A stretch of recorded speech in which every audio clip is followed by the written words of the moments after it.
Aujourd'hui, celles qui travaillent par nécessité ou par goût vous diront quelles sont, d'après leur expérience, les difficultés d'avoir un métier. Cette question que faire après le bac? Je vais être une voiture de police. Je voudrais rentrer dans la marine nationale, parce que la mer me plaît. Josie, c'est comment travailler? Moi j'ai pas une idée fixe, il y a des métiers qui me plaisent mais j'arrive pas à trouver mon métier. En attente de place. Tu vas faire quoi après quand tu seras grand? Je vais aller quitter moi. Bonjour à tous, j'espère que vous allez bien, je suis Clément et bienvenue dans un nouvel épisode de Qu'est-ce que tu vas faire plus tard, le podcast qui va essayer de te guider pour faire tes choix d'orientation tout au long de cette nouvelle année. Pour cette deuxième émission de la saison, attention gros programme car je suis en très bonne compagnie, puisque je suis avec une ancienne camarade de section européenne espagnole. Elle était dans cette classe évidemment pour apprendre les langues, contrairement à moi qui était là uniquement pour les voyages. On pourrait faire ce podcast en 4 langues différentes, puisque aujourd'hui elle a un niveau B1 en italien, C1 en anglais et C2 en espagnol, mais malheureusement son interlocuteur a un niveau d'anglais proche du fin collège début lycée. Elle fait partie du cercle d'un groupe très fermé qui ont encore leur adresse mail chez Yahoo, c'est Louise Jacot. Salut Louise, ça va? Salut Clément, ça va bien et toi? Bah oui, ça va, la forme. Bon, t'es prête pour l'émission? Hyper prête. Ok. Bon, alors juste avant de commencer cette émission, on va parler évidemment de ton parcours, notamment de qu'est-ce que c'est être juriste linguistique, puisque je t'avoue, c'est vraiment la chose que je connais le moins depuis le début du podcast. C'est bizarre. Mais avant de commencer, je voulais remercier les auditeurs de suivre l'émission, quelle que soit votre plateforme de podcast, plateforme où vous pouvez noter 5 étoiles le podcast, surtout sur Spotify. Après, sur Apple Podcast, je crois que vous pouvez noter et en même temps mettre un commentaire. Écrivez quelque chose de sympa, c'est toujours gentil. Pour rappel, vous pouvez suivre aussi toute l'actualité de Qu'est-ce que tu vas faire plus tard sur Twitter et sur Instagram. Mais maintenant, il y a aussi un TikTok, donc allez vous mettre sur TikTok, c'est vraiment sympa. Bref, j'ai dit beaucoup de choses, mais j'ai fait aussi ta petite présentation rapidement. Évidemment, les gens veulent en savoir un peu plus sur toi, et quoi de mieux que de monter dans un ascenseur pour apprendre à se connaître. Ouais, un ascenseur, en droit dans le top 3 des plus gênants pour avoir une conversation. Il est l'heure de la présentation élevée. C'est quoi cette petite pièce? Est-ce que t'es tout perturbé? Est-ce que t'es tout nerveux? Je suis nerveux, ça. Qui êtes-vous? Et comment êtes-vous arrivé jusqu'à moi? Je m'appelle Élévation 2000. Ah bah vous êtes claustrophobe? Non, c'est l'altitude. Parlez-moi de vous plutôt. Odile. Moi c'est Odile. Plutôt c'est l'ami de Mickey. Alors, la présentation élevée, c'est comme on appelle le pitch elevator. Je sais pas si tu connais un peu. Non, pas du tout. En gros, on t'apprend ça dans les écoles, les grandes écoles de commerce, où en gros, le pitch elevator, c'est l'histoire, c'est que tu montes dans un ascenseur avec une idée, et là, il y a le boss de ton entreprise qui est en face de toi, et tu dois le pitcher ton idée le temps d'une montée d'ascenseur. Donc tu dois être archi efficace, le convaincre, pour que avant qu'il se barre dans son bureau, tu vois. Ok.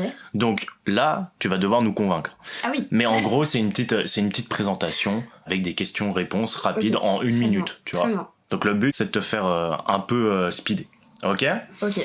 Donc, c'est ok pour toi? C'est ok pour moi.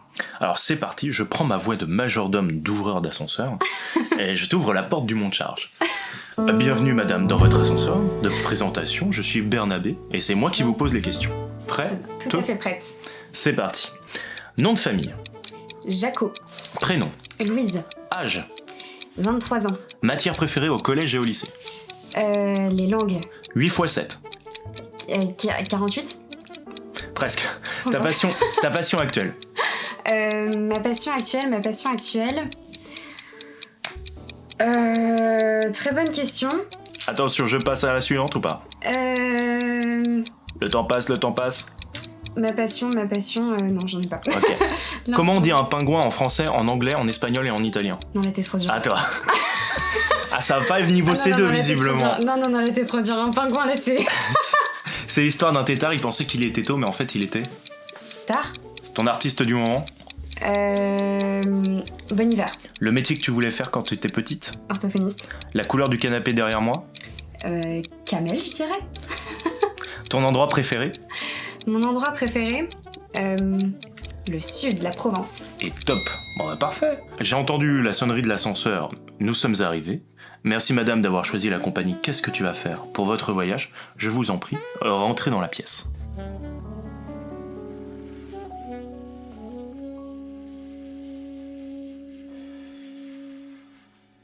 Alors, on est descendu de l'ascenseur, on va pouvoir rentrer dans le vif du sujet, ou plutôt, on rentre au centre de formation. En formation! Tortue! Formation tortue! Hors de question de laisser filer le futur Lionel Messi. Moi, tu me parles pas d'âge. Do you speak English? Yes. Where are you from? Yes. Oui, bravo, Serpentard, cependant. Alors, le centre de formation, c'est tout simple. Comme les grands joueurs, tu as été formé. Et toi, pour le coup, ce n'était pas pour mettre des triplés, mais pour devenir... Je ne sais pas ce que c'est, en fait, le juriste linguistique. Je ne sais pas. Donc, on va justement en parler de qu'est-ce que c'est. Donc, on va parler de ta formation. Pour commencer, déjà, toi, qu'est-ce que tu as fait comme bac ? Alors, j'ai fait un bac économique et social. À tes côtés. Exactement. À tes côtés. Section européenne espagnole et j'avais pris des langues en option. En plus ? Juste ça, ouais. J'avais pris italien et j'avais voulu passer le Cambridge aussi. Donc j'avais pris des cours en plus le soir pour passer le Cambridge que j'ai passé avec le lycée. Quel plaisir. Et oui. Et alors ça s'est bien passé toute cette partie collège-lycée. T'étais quel genre d'élève ? Écoute, plutôt sérieuse au collège, assidue, j'étais rassurée par l'idée d'avoir des bonnes notes, donc je bossais beaucoup. Et puis à la seconde, ça a été un peu le choc, parce que aussi je suis passée du public au privé, donc ça n'a pas forcément été évident. Et puis il y a eu la claque des physiques et des sciences et des maths, qui a fait que la voie S m'a été vite écartée, et donc ES au final. Et alors pourquoi t'as pas fait L si du coup t'aimais pas la science, la physique ? Parce que c'est vrai que j'aimais beaucoup tout le côté actu politique, Sciences Po. J'avais un peu une soif de savoir en économie, je voulais peut-être un petit peu plus m'y connaître. Et pour moi, c'est plutôt cette filière qui m'a tendu les bras. Et puis tu sais, on avait des enseignements pour se préparer à ton choix de... Tu te souviens pas ? Je m'en souviens absolument pas de ça. Et mais si, tu sais, tu pouvais choisir entre méthode en labo, trucs comme ça. Moi, j'avais PFEG. Ah ouais. Et... Oh, mais tu me rappelles des souvenirs, là ? C'était des initiations à... Je sais même plus ce que j'avais fait. C'était des sciences où il y avait littérature à tous les coups. T'avais pris litté, toi, non ? Ah ouais, j'avais pris littérature. Possible. Ah ouais, mais ça, c'était... Ah ouais, mais c'était pour nous former, entre guillemets. Nous, il nous a juste mis... Écoute, moi, j'avais pris PFEG. Et ça m'a... j'étais pas fan non plus, mais je m'étais dit, ok, je vais en savoir plus. Et ça m'avait un peu décidé. Trop bien. Après ce bac, tu pars sur un double cursus juriste linguistique à l'université Paris-Sud. Et qu'est-ce que c'est ? Est-ce que tu peux expliquer un peu ? Déjà, ça m'était complètement inconnu. En fait, moi, j'ai connu d'abord l'école parce que ma sœur, il faisait elle-même des études de traduction. En fait, à l'origine, c'est un double cursus qui se passe à la fois en fac de droit, donc ça peut être ma fac Paris-Saclay à Sceaux, mais ça peut très bien aussi être Assas à Paris. Bref, une fac de droit plus mon école de langue. Ok. C'est un double cursus. C'est pas ce qu'on peut trouver comme, par exemple... les licences droit anglais ou les choses comme ça, parce que ça, il y a une fusion des emplois du temps, un aménagement en fait qui est fait. Là, c'est vraiment 2 diplômes séparés, mais c'est juste l'école et la fac qui se sont entendus pour dire ok, on fait un diplôme bien stock en fait, où on cumule les 2 formations. Je sais pas si je suis très claire. Non, c'est clair. Mais voilà, et donc j'avais connu l'école par ma sœur qui avait fait de la traduction là-bas, et donc l'école avait une filière qui s'appelle juriste linguiste, et donc c'est pour former des juristes linguistes. C'est en fait de la traduction appliquée au droit. Et donc c'est un complément de ta formation en droit que tu suis à la fac, un peu sur de la terminologie juridique, des cours d'expression orale en anglais, en espagnol sur du droit, sur des sujets de droit, des cours de droit directement en langue étrangère, des cours de common law, de droit étranger, voilà. Mais quand t'es rentré là-dedans, c'était genre ta passion, tu t'es dit let's go, droit plus langue. Tu vois, je me dis, c'est soit droit, soit langue. Mais quand tu vois, je me vois à 18 ans, je me dis pas, je vais faire le droit avec les langues, tu vois. Ouais. Comment ça s'est venu, cette idée-là ? J'avoue, c'est pour ça que je te parlais d'inconnu tout à l'heure, parce que déjà, du côté du droit, on l'avait jamais vu au lycée. Et donc, moi, c'est vraiment parce que j'aimais les Sciences Po, j'aimais un peu l'idée de justice à rechercher derrière, et donc c'est pour ça que je me suis dirigée vers le droit, mais sans vraiment savoir si ça allait me plaire. Et j'adorais les langues, comme je t'ai dit, j'ai multiplié les langues au lycée, italien, espagnol... anglais, concours d'anglais, j'adorais ça. Et donc j'ai voulu garder un peu la pratique des langues, peut-être par peur de les perdre aussi, parce que c'est un peu connu qu'à la fac, le niveau de langue est pas super quali. Donc c'est vrai que l'idée d'une école à côté, c'était peut-être pas mal aussi pour maintenir davantage en fait le niveau. Et donc voilà, c'est en fait plutôt mon envie de découverte du droit, plus... Le goût que j'avais déjà en fait pour les langues. Et je me suis dit, allez, on assemble ça. Let's go. Let's go. Ça marche. Et cette école, elle est payante par rapport à l'université en droit. Comment ça se passe là-dessus ? Ça fait partie des écoles, hein. Donc c'est payant, c'est payant, même outrageusement payant. C'est beaucoup trop cher, mais oui, après c'est vrai que moi ça m'a permis de vraiment découvrir ces deux facettes des études qu'on connaît pas forcément. Enfin je veux dire, quand on baigne que à la fac ou que en école, on a tendance à du coup ne pas connaître du tout un volet d'études qui est pourtant hyper existant et présent, et d'avoir qu'un son de cloche des études supérieures. Et donc c'était bien d'avoir ça. Et puis voilà, et c'est vrai que l'école, ça a ses avantages. La fac, c'est souvent plus strict, tu dois te battre beaucoup plus pour valider ton année. L'école, c'est un peu plus simple, les profs sont plus à l'écoute, ils t'encadrent, t'as des classes plus restreintes que des amphis, mais t'as un réseau derrière, les profs sont beaucoup plus à t'accompagner pour chercher des contacts ou des stages si tu leur demandes, plutôt qu'à la fac où t'es un peu jeté dans l'arène. Donc voilà, donc c'est vrai que c'était intéressant d'avoir un cursus qui alliait un petit peu les deux, et je doute que ce soit très commun d'ailleurs. D'accord. Je connais pas trop de... Mais c'est pour ça qu'on t'a interrogé ici, c'est un parcours unique, voilà, tout simplement. Mais c'est beau. D'ailleurs, cette école, pourquoi tu as choisi celle-là spécifiquement ? Est-ce qu'il y en a plusieurs ? Comment tu as pu juger l'école ? Alors, je me souviens que j'avais beaucoup hésité, et que notre prof d'espagnol au lycée m'avait aidée avec les 2 plaquettes des 2 écoles que je recherchais pour essayer de trouver ce qui me correspondait le mieux. J'avais hésité effectivement avec une autre école à Issy-les-Moulineaux. Je crois que... je sais plus exactement ce que c'était, mais il me semble que c'était une branche de l'Institut catholique de Lille qui faisait un truc pareil, droit multiculturel, enfin voilà. Mais c'était un seul diplôme. C'était pas ce double cursus où à la fin t'arrives avec 2 diplômes vraiment distincts et tu peux te dire connaisseur de 2 sujets, tu vois. Donc je me suis dirigée plutôt vers celui de l'ISIT aussi parce que ma sœur y était et que du coup j'avais déjà un son de cloche qui était vraiment très, très réel, quoi. Enfin, qui était assez tangible. Non, je crois que c'est les principales raisons. Ce côté 2 diplômes m'a aussi beaucoup plu, de me dire qu'en 5 ans je pouvais avoir 2 diplômes au lieu d'1. Ça m'a... La double offre. Ouais, la double offre. Ok. Donc voilà. Et du coup, c'est quoi les matières que tu vas étudier là-dedans ? Est-ce qu'elles vont se compléter dans le double cursus, ou est-ce que vraiment la langue, c'est la langue, ou est-ce que tu vas avoir de l'anglais, les lois anglaises de 1900, un truc comme ça, je sais pas, tu vois, des trucs comme ça. Alors, c'est très autonome. Moi, j'aurais plutôt tendance à dire que c'est compartimenté. C'est-à-dire qu'il n'y a pas trop de relation entre l'un et l'autre. En fait, si tu veux, moi, j'avais ma licence de droit. Et en fait, j'ai eu très peu de droit étranger. En fait, moi, la seule matière dont j'étais dispensée en ayant l'école, c'était l'anglais. Et je crois qu'en anglais, en licence, ils faisaient un peu de droit anglais, de common law, enfin la base des bases. Et moi, du coup, j'avais pas eu ça, donc j'avais vraiment que les cours de droit français, droit de la famille, droit des contrats, voilà. J'avais pas trop d'ouverture sur les autres systèmes juridiques. Je savais qu'il y en avait, mais c'est tout. Tandis qu'à l'école, c'est vraiment... t'es immergé dans ces systèmes juridiques-là, quoi. T'apprends vraiment le common law, t'es amené à connaître des décisions, à étudier des décisions, à les présenter, alors que ce sont des décisions qui ont été rendues dans un système juridique complètement différent du tien. Enfin bref, c'est pas du tout les mêmes immersions. Côté fac, c'était vraiment immersion dans le droit français pur et dur, et côté école, c'était vraiment ouverture sur le reste. Donc en fait, ça se retranchait pas, c'était très complémentaire. Ok. Et dans le fonctionnement, t'as préféré l'école ou l'université ? C'était quoi qui changeait pour toi ? J'aurais tendance à dire l'école, mais parce que l'école fait des classes de 30, habituellement 30-40, mais nous, on est une toute petite filière de l'école, on est très peu nombreux, donc on était à 10 par classe. Donc c'était évidemment beaucoup plus confortable, tu te sentais beaucoup plus à l'aise de poser des questions, de construire une relation avec le ou la prof.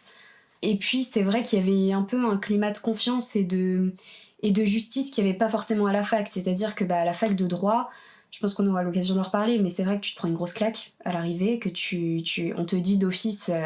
dites bonjour à votre voisin parce que vous le verrez pas l'an prochain, il sera plus là. Qu'on nous dit qu'il y a que 40% qui passent d'une année à l'autre, et de L2 à la L3 c'est pareil, t'as que 40%. Enfin, on nous met bien la pression. Et donc tu sais d'office qu'à la fac faudra vraiment te battre, et voilà. Tandis qu'à l'école, tu sais que t'es dans un climat qui est cool, quoi. Enfin, qui est où t'es peut-être plus enclin à apprendre, à t'intéresser, tandis que côté fac, c'est plutôt de l'ordre du devoir, voilà. Et quand t'arrives du bac, justement, que t'es un jeune diplômé de terminale, comment on le vit, ça ? justement cette pression? Moi honnêtement, je pense comme la plupart des étudiants en droit, je l'ai pas très bien vécu parce que... Et pourtant, je bossais bien au lycée, enfin, je m'organisais bien, je fonctionnais par fiche, enfin, voilà, j'avais une méthodo. Mais en fait, je me souviens que j'avais hésité à faire une prépa. Enfin, ma famille me disait, mais t'as des bons résultats, va en prépa. Prépa de quoi, du coup? On m'avait conseillé, tu sais, les prépas éco, voilà, ou Sciences Po, enfin, les prépas au concours. Et en fait, au final, je l'ai pas fait parce que je savais d'office que c'était quelque chose où je m'épanouirais pas. Par ce sentiment du devoir où tu t'enfermes pendant 2 ans. Je trouvais mes potes autour de moi hyper courageux, mais moi, je le sentais pas. Et du coup, je suis allée vers la fac et ce double cursus en me disant « Ok, la charge de travail va être lourde, ok, il y aura beaucoup d'heures à la semaine, mais ce sera pas une prépa. » Et en fait, ce que je me suis pris en retour, les premières notes qui tombent dessus et qui font vraiment mal, ça te fait perdre tout de suite ta confiance en toi et tu réalises en fait que c'est pas du tout acquis. Pour donner une idée aux gens, t'es passé de combien à combien par exemple?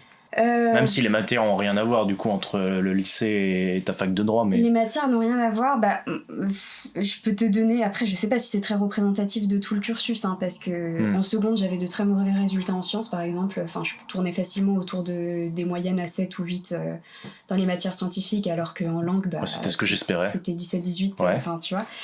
Au bac je m'en suis sortie avec 17,4. Et quand je suis arrivée à la fac, je crois que la première disserte que j'ai rendue, j'ai dû avoir 7, je crois, 6-7. Mais après, c'est pas tant ça, c'est surtout que, en fait, ça c'est ton premier devoir, mais tous les devoirs qui suivent, pendant un semestre, voire 2, tu te coltines que ça. Et du coup, c'est dur de tenir, quoi. C'est dur pour la confiance en soi et pour quand ils te rendent, et que parfois, en plus, c'est un peu ambivalent parce que parfois ils te rendent ta copie, t'as 7 et ils te disent bien, bon progrès, tu vois. Donc c'est un dur. Peu, c'est pas évident. Donc non, la claque est pas facile. Et puis c'est vrai que les partiels, on est tout de suite dans une logique du ok, vous prenez tout en note, tout ce que je dis dans le moindre détail parce qu'il faut que vous imprimiez tout dans votre tête et que vous sachiez tout ça par cœur pour le partiel. Et c'est une pédagogie qui était différente du lycée, j'ai trouvé. Ok. Donc, et par exemple, une journée type, comment tu fais pour, justement, en termes de planning, il y a des journées qui mélangent école et université. Comment ça se passe ta journée Ça, c'est la vraie question. Alors en fait, il faut savoir que la fac donne un emploi du temps qui est à peu près, je pense, je sais pas, peut-être entre 25 et 30 heures par semaine. Je dis ça à la louche, mais je pense. Ouais. Et l'école, du coup, on l'envoie à l'école qui complète dans les trous. Ok. Le truc qui est un petit peu complexe, c'est que, comme je le disais au début de l'émission, il y a à la fois des étudiants de ma fac, Paris-Saclay, et à la fois des étudiants d'Assas. Ce qui fait que tu as 2 emplois du temps différents à matcher. Et ça, c'est en première année. Mais quand tu te spécialises en 3e année, puis en master, tu te retrouves facilement avec 15 emplois du temps différents, ce qui fait que...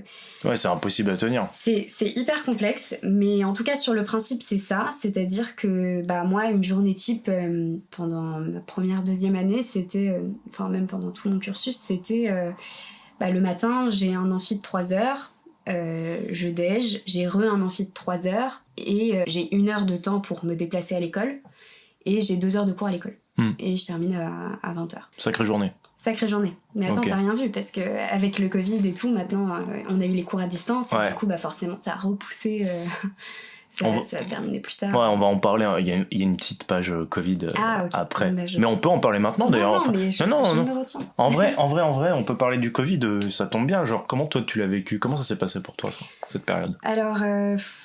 assez, comme tout le monde, hein, assez complexe, mais moi en fait j'étais en Erasmus quand c'est arrivé, j'étais en mobilité internationale pour ma 3e année d'études, donc je suis rentrée plus tôt. T'étais où? Au Pérou, à Lima, et avec 2 amis, on a fait 7 mois là-bas, et en fait je suis partie en août, je devais revenir en juillet, et je suis revenue en mars, donc il me manquait tout un semestre d'études. Et donc ça a été la première mesure entre guillemets extraordinaire due au Covid, c'est que donc j'ai pas fait mon 2e semestre et j'ai dû rendre un mémoire. Donc j'étais chez moi et je devais composer. Jusque-là c'était nouveau parce que c'était la première fois que j'étais confrontée à un mémoire et tout. Mais c'était pas non plus... je l'ai pas mal vécu pour autant. Mais c'est surtout après toute l'année qui a suivi, évidemment, les cours en distanciel. Parfois les cours en distanciel et les partiels maintenus en présentiel. Ça c'était l'enfer. Ça c'était le plus chaud. Ouais. C'était le plus chaud, mais après, c'est vrai que ça a facilité aussi beaucoup de choses parce que c'est clair que c'était aussi moins de pression parce que les exigences étaient revues à la baisse par les professeurs pendant l'année. Après, ça a changé. Hein. Après, quand on est revenu en cours, en présentiel et tout, ils ont voulu mettre les bouchées doubles et du coup, nous inviter à vraiment bosser davantage les cours et tout. Mais c'est vrai que pendant cette année en distanciel, finalement, les profs étaient un peu compréhensifs, quoi. Et donc, ils étaient pas forcément aussi exigeants qu'ils le devaient. Dans les rendus, ils nous laissaient en rendre un devoir plutôt qu'à chaque séance, ou tu vois. Ok. T'as pas eu une sensation de rater quelque chose sur ces moments-là? Le côté social, si, bien sûr. Moi, j'ai pas l'impression d'avoir tissé tous les liens que j'aurais voulu tisser avec ma promo. Moi, c'était mon Master 1, du coup, que j'ai fait à distance. Pendant tout ça, même s'il y a eu de la solidarité, et même si on parlait, et voilà, mais c'est pas la même chose que de passer la journée ensemble, de terminer la journée, aller boire un coup, tu vois. Donc, bien sûr. Donc voilà. Et même repartir du Pérou, ça a dû faire mal un peu. Ça fait pas mal, ouais. C'était sur combien de temps que tu devais faire ça? 1 an. 1 an, et t'es partie 7 mois. Je suis partie 7 mois. Alors, en revanche, là-bas, les semestres ont échangé. C'est-à-dire que je suis arrivée pour août-septembre, et eux, c'était leur 2e semestre. Ok. Eux, ils commencent en mars, ils terminent en décembre. Et donc, je suis arrivée au milieu de leur année. Donc, j'ai fait leur 2e semestre qui, moi, ne m'impactait pas parce que je choisissais mes matières. Ensuite, en décembre, j'ai eu littéralement 3 mois de vacances où j'ai voyagé, j'en ai profité pour faire plein de découvertes culturelles. Ça, c'était incroyable. Et en fait, quand je devais reprendre mon 2e semestre, du coup, je suis rentrée parce qu'ils fermaient les frontières et qu'on savait pas quand est-ce que Logique. On aurait l'opportunité de rentrer. Donc au final, c'était limite mi-voyage, enfin moitié voyage, moitié cours. Ça. Ouais. Et ce qui était pas plus mal parce que du coup, ça m'a quand même permis de faire un semestre complet, donc j'ai eu un aperçu des études là-bas. Ouais.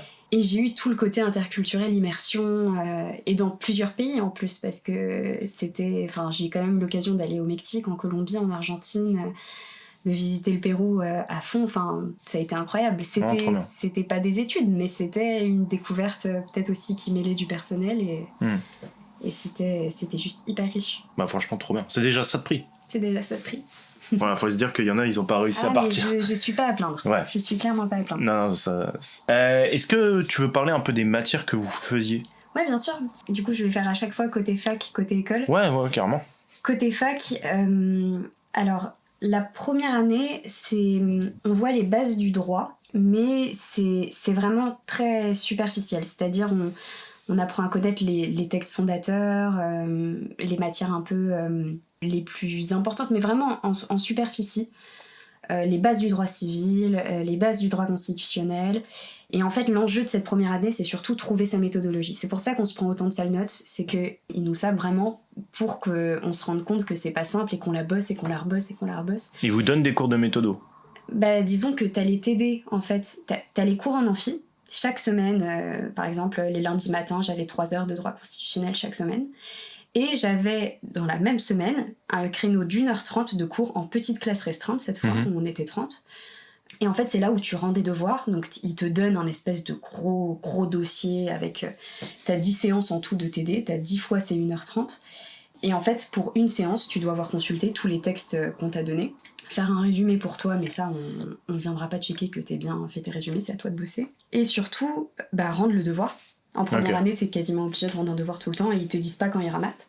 Donc t'es obligé de préparer comme si tu rendais à chaque fois. T'as des profs qui te demandent de rédiger à la main, des contraintes. T'es sous pression quoi qu'il arrive. T'es pas mal sous pression. Et c'est quoi un devoir sur un TD par exemple? Tu t'écris combien de pages? Alors très souvent c'est dissertation, commentaire d'arrêt ou cas pratique. Donc dissertation, ça on en faisait au lycée. Je pense pas qu'il y ait trop besoin d'expliquer. Commentaire d'arrêt par contre je pense qu'il faut expliquer. Donne un arrêt et du coup tu dois vraiment essayer de montrer d'abord que t'as compris l'arrêt. Donc essayer de retranscrire ce que les juges ont pu dire. Est-ce que tu veux préciser ce que c'est carrément un arrêt? Parce que je pense que c'est pas clair pour tout le monde. Oui, je dis un arrêt, mais je devrais dire une décision de justice parce que ça peut être un jugement quand c'est rendu en première instance et ça devient un arrêt quand ça passe aux étapes supérieures. Mais donc c'est une décision de justice qu'on donne en sujet. Et en fait, c'est à toi de dresser un plan. C'est toujours en droit de partie, de sous-partie. Et où en fait, tu dois partir de ce que dit le juge, en tirer les conséquences. Qu'est-ce que ça veut dire? Qu'est-ce que ça implique? Voilà. Essayer de trouver ensuite la portée de ces conséquences-là. Est-ce que c'est nouveau par rapport à ce qui a été dit auparavant par les juges ? Est-ce que ça se démarque ? Est-ce que c'est dans la continuité ? Est-ce que c'est un revirement total ? Enfin, essayer de situer ça et en tracer un peu une logique, un fil rouge. Ouais. Et puis souvent dans une décision de justice, t'as plein de paragraphes différents qui abordent plein d'aspects différents d'une situation. Et donc t'as souvent matière à commenter plein d'aspects. Mais donc voilà, t'avais typiquement cet exercice où t'avais le cas pratique. Typiquement, Marie va au supermarché, elle s'achète des bouteilles de trucs et là elle sort et t'as Marc qui la renverse froidement. Est-ce que Marie, qui s'est du coup cassé le bras, peut porter plainte contre ce monsieur qui l'a renversé sans faire attention? Et alors, oui ou pas? Ah bah attends, là il y a des subtilités que je n'ai pas. Parce que là pour moi c'est oui, tu vois. Je suis pas créatrice de sujet. Là pour moi c'est oui, tu vois. Genre normalement si tu te fais renverser. Oui, mais après tout dépend aussi. Il faut pas que. Tout dépend de la situation et de voilà. Enfin, je me dis en ville typiquement, si tu te balades en trotte mais que t'as tes écouteurs et que quelqu'un te renverse, bah c'est aussi toi qui faisais pas preuve de vigilance et qui avait des écouteurs. Enfin normalement t'as pas le droit. Donc il y a plein de. Il y a un regard froid à avoir aussi là-dessus, je pense. Voilà. Non, mais c'est plein de subtilités et c'est tout l'enjeu du cas pratique. C'est que parfois, on peut te mentionner un tout petit mot, te glisser un petit mot dans le sujet. Ouais. Et en fait, ça change tout et ça te donne une circonstance de l'affaire qui fait que, en fait, ça dessert ton client potentiel.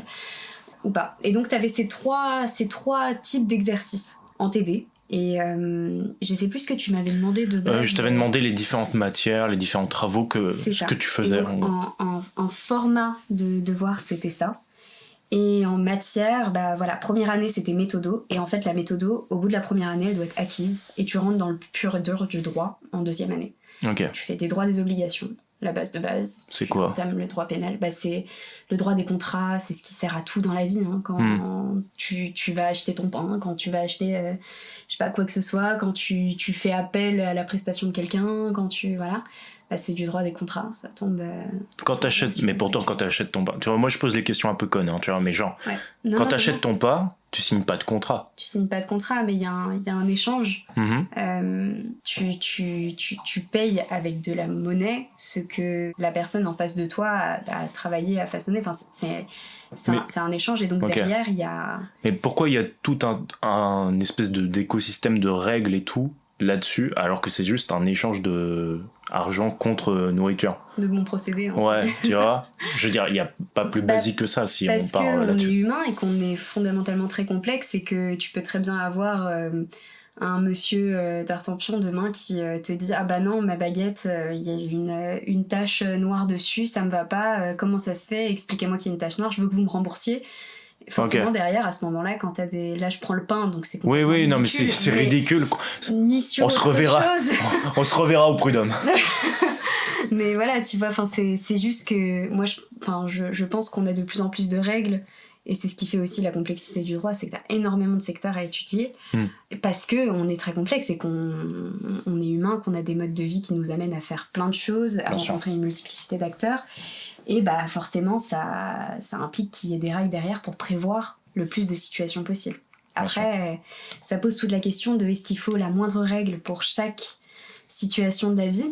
Et alors, tu es pour ou contre? Non, parce que c'est justement tout le problème de l'inflation normative. Oula. Et oui. Parce des mots en plus de 3 syllabes, c'est terminé pour moi.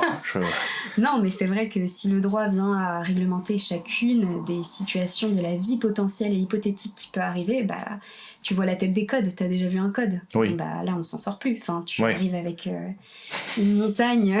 Ça vous ferait déjà moins à réviser, là. Déjà. Ouais. C'est pas mal. Ok. Mais voilà, pour les matières fondamentales à la fac. Et puis à l'école, première année, c'était de l'introduction à la traduction. Il y avait expression orale dans une langue étrangère. Du perfectionnement linguistique, on revoyait la grammaire, les choses comme ça c'était surtout en première année. Puis ensuite tu bascules au fur et à mesure des années beaucoup dans la traduction, t'es même initié à l'interprétariat en master, donc à traduire en direct, en simultané, et non pas à l'écrit. T'as plein de choses différentes, tu commences à rentrer aussi dans le droit pur et dur étranger, donc en deuxième année je crois on commence à faire des modules de common law, du droit espagnol. Common law, c'est la loi anglaise basique. C'est la loi, exactement. Enfin, c'est un système juridique qui est différent et qui ne s'applique pas d'ailleurs qu'au Royaume-Uni. mais qui s'oppose à nous le droit romain, Ok. et qui par exemple s'applique en France, mais s'applique aussi en Amérique latine. C'est des racines de droit qui sont partagées, si tu veux. Mais du coup, quand t'es rentré en droit, c'était quoi ta volonté ? Devenir avocat Ouais, c'était un peu... Dans les séries. Bon, alors... Cet homme est innocent. Non, alors, moi, c'est vrai que c'était pas... D'une part, j'étais intéressée par le droit parce que j'avais adoré les Sciences Po au lycée. Le côté socio aussi de l'éco, enfin, je trouvais que ça amenait à se questionner beaucoup sur le modèle de société qui est quand même beaucoup déterminé par les juges. Enfin, c'est l'idée, en tout cas, qu'on s'en fait, je trouve, au lycée. Donc, je m'étais dirigée là-dedans pour ça, et aussi parce que moi, je savais que je voulais me spécialiser dans l'écologie. Je savais que c'était... Ok. Dès le lycée. Ah ouais. Okay. Je savais que c'était une cause qui m'animait, ça c'est certain. Et donc, en fait, je me suis rapidement dit, mais peut-être faussement, hein, j'en sais rien, mais que le meilleur moyen d'agir, ce serait par le droit. Et donc, c'était à la fois un moyen, mais aussi d'une part une fin, parce que j'étais bien tentée que de découvrir ce que c'était. Et voilà. Bah, tu vois, quand en off, on disait, on a tendance à parler de politique un peu sur le podcast, mais justement, quand t'es dans l'écologie, justement, c'est quoi ta vision en ce moment ? Parce que justement, comme d'un seul coup, il fait très chaud dernièrement, et que les gens ont commencé à paniquer, une certaine prise de conscience et tout, toi, t'en penses quoi de ça ? Est-ce qu'il y a tout ce côté politique, quand on va essayer de te former et tout ? Est-ce qu'il y a une notion de politique qui va rentrer en jeu, tu vois ? Tout dépend des profs, vraiment. Tout dépend des profs. Moi, j'ai eu un professeur absolument excellent, très émérite, à ma fac, qui est mon responsable de formation, puisque du coup, je me suis spécialisée en master 2 droit de l'environnement à la fac. Ouais. Et qui était très orienté protection de l'environnement. Et donc... forcément, quand je me dis un professeur, quand tu te spécialises sur l'écologie, j'imagine que le gars est très orienté vers la protection... Ouais, mais après, je pense qu'il y a forcément des profs aussi qui le voient de façon plus pragmatique. Faut protéger l'environnement, mais aussi il faut faire attention à l'économie et un peu plus tempéré, tu vois. Moi, c'est vrai que le discours qui était fait était plutôt celui de dire que la belle image du développement durable qui concilie l'économie, le social et l'environnement, c'est bien beau, mais ça ne marche pas. L'écologie est la priorité, quoi qu'il arrive. L'écologie doit être au-dessus de tout. Doit être au-dessus de tout, et alors, c'est pas pour autant que c'est facile et que ça va arriver demain, loin de là, mais au contraire... Visiblement, non.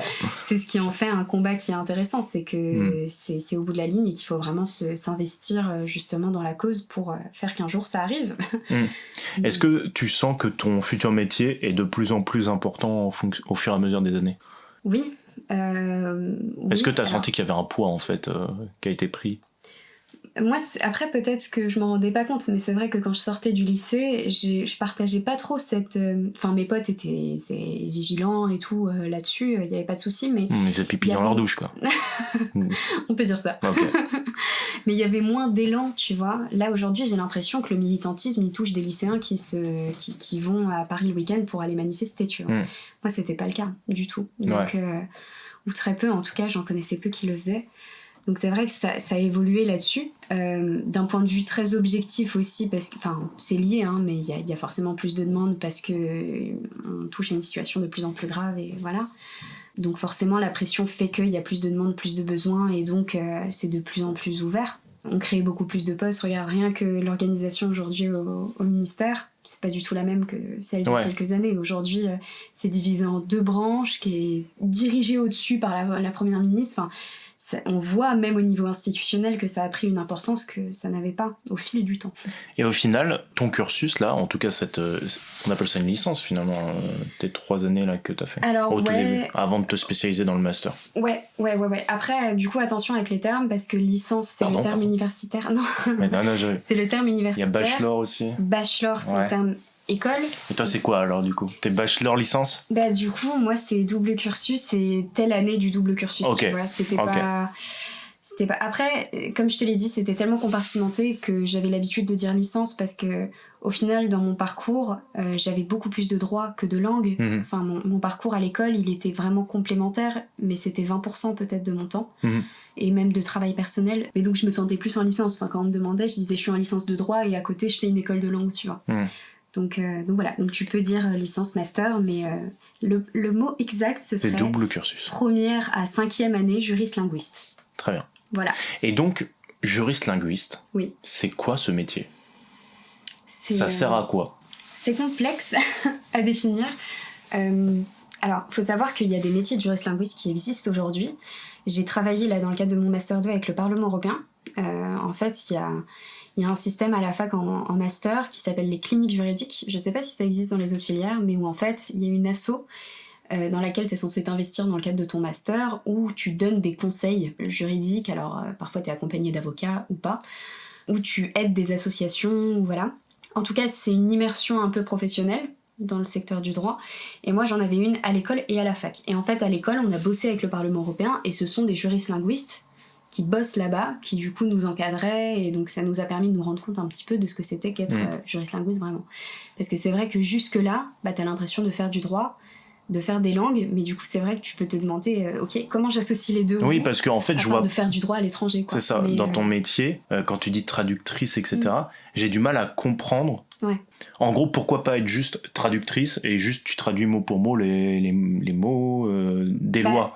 Après, l'avantage de ça, c'est que j'ai pas de réponse prédéfinie à te donner sur ce que c'est juriste-linguiste, parce que je pense que je suis amenée à le découvrir aussi maintenant que j'ai terminé mes études et que forcément c'est une porte qui s'ouvre. Mais le truc est bien, c'est que ça te permet de faire du droit, de faire des langues, de faire du droit à l'étranger, de faire des langues portées sur le droit. Enfin, ça t'ouvre un panel de choix qui est assez intéressant. Après, le métier en soi de juriste-linguiste, tu peux le décliner. Enfin, il y en a plein d'autres. Tu peux faire juriste, tu peux faire avocat, tu peux faire juge, tu peux bosser comme moi dans la fonction publique. Enfin, tu peux faire plein de choses différentes. Mais est-ce que tu veux toujours le côté linguiste qui t'apporte un plus, quoi. Pardon. Est-ce que tu veux donner un exemple de ce que tu es en train de faire en ce moment ? Parce que en gros, moi, ma question, c'était vraiment genre... par exemple, moi, je m'imagine, tu vois, juriste-linguiste... Je t'imagine avec une grande toge, là, le costume, la petite perruque. Là, on n'est plus au temps des robots. Non, mais j'imagine bien. Mais tu vois, je te vois dans un procès, tu vois. Ouais. Non, mais est-ce que c'est ça ? Pas du tout. Pas du tout. Pas du tout. En fait, dans un procès, alors c'est très très schématique, hein, et je pense que je m'y connais pas assez en procédure pénale ou civile pour dire quoi que ce soit, mais pour avoir assisté déjà à des audiences, les acteurs qui se retrouvent présents dans une salle d'audience, c'est les juges, enfin magistrats, le procureur, la personne qui est prévenue du coup, qui fait l'objet de la décision, greffier, huissier de justice qui organise la séance, et après t'as des intervenants, des experts, mais voilà. Mais c'est vrai que ce qui se passe en audience est vraiment propre à l'audience, et à part le métier d'avocat, de juge, d'huissier, de greffier, toute l'autre sphère, en fait, c'est ceux qui bossent dans les entreprises en tant que juriste pour vérifier que tout soit en règle. Ok, donc toi, c'est plutôt ça. Disons que la filière de droit ouvre à tout. Mais les métiers d'audience, tu dois passer des concours à la fin. Okay. C'est-à-dire pour le barreau, tu dois aller à l'UNM, pour être avocat, tu dois passer le barreau. Alors je pense que pour être greffier, tu dois passer des concours aussi. Huissier, je sais pas comment ça se passe.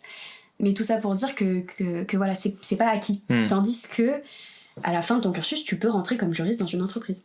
Il y a aussi un concours pour être juriste, mais je me suis pas assez renseignée sur la question de quelle est la plus-value par rapport à quand tu termines ta formation. Mais je sais que je te fais chier avec cette question, mais j'aimerais, enfin même pour les auditeurs, tu vois, c'est savoir, mais quel est le quotidien de ton métier et qu'est-ce que tu vois, en gros. Alors, c'est peut-être... c'est pas évident de le dire parce que j'ai fait des stages chaque année pour découvrir un petit peu des métiers liés au droit.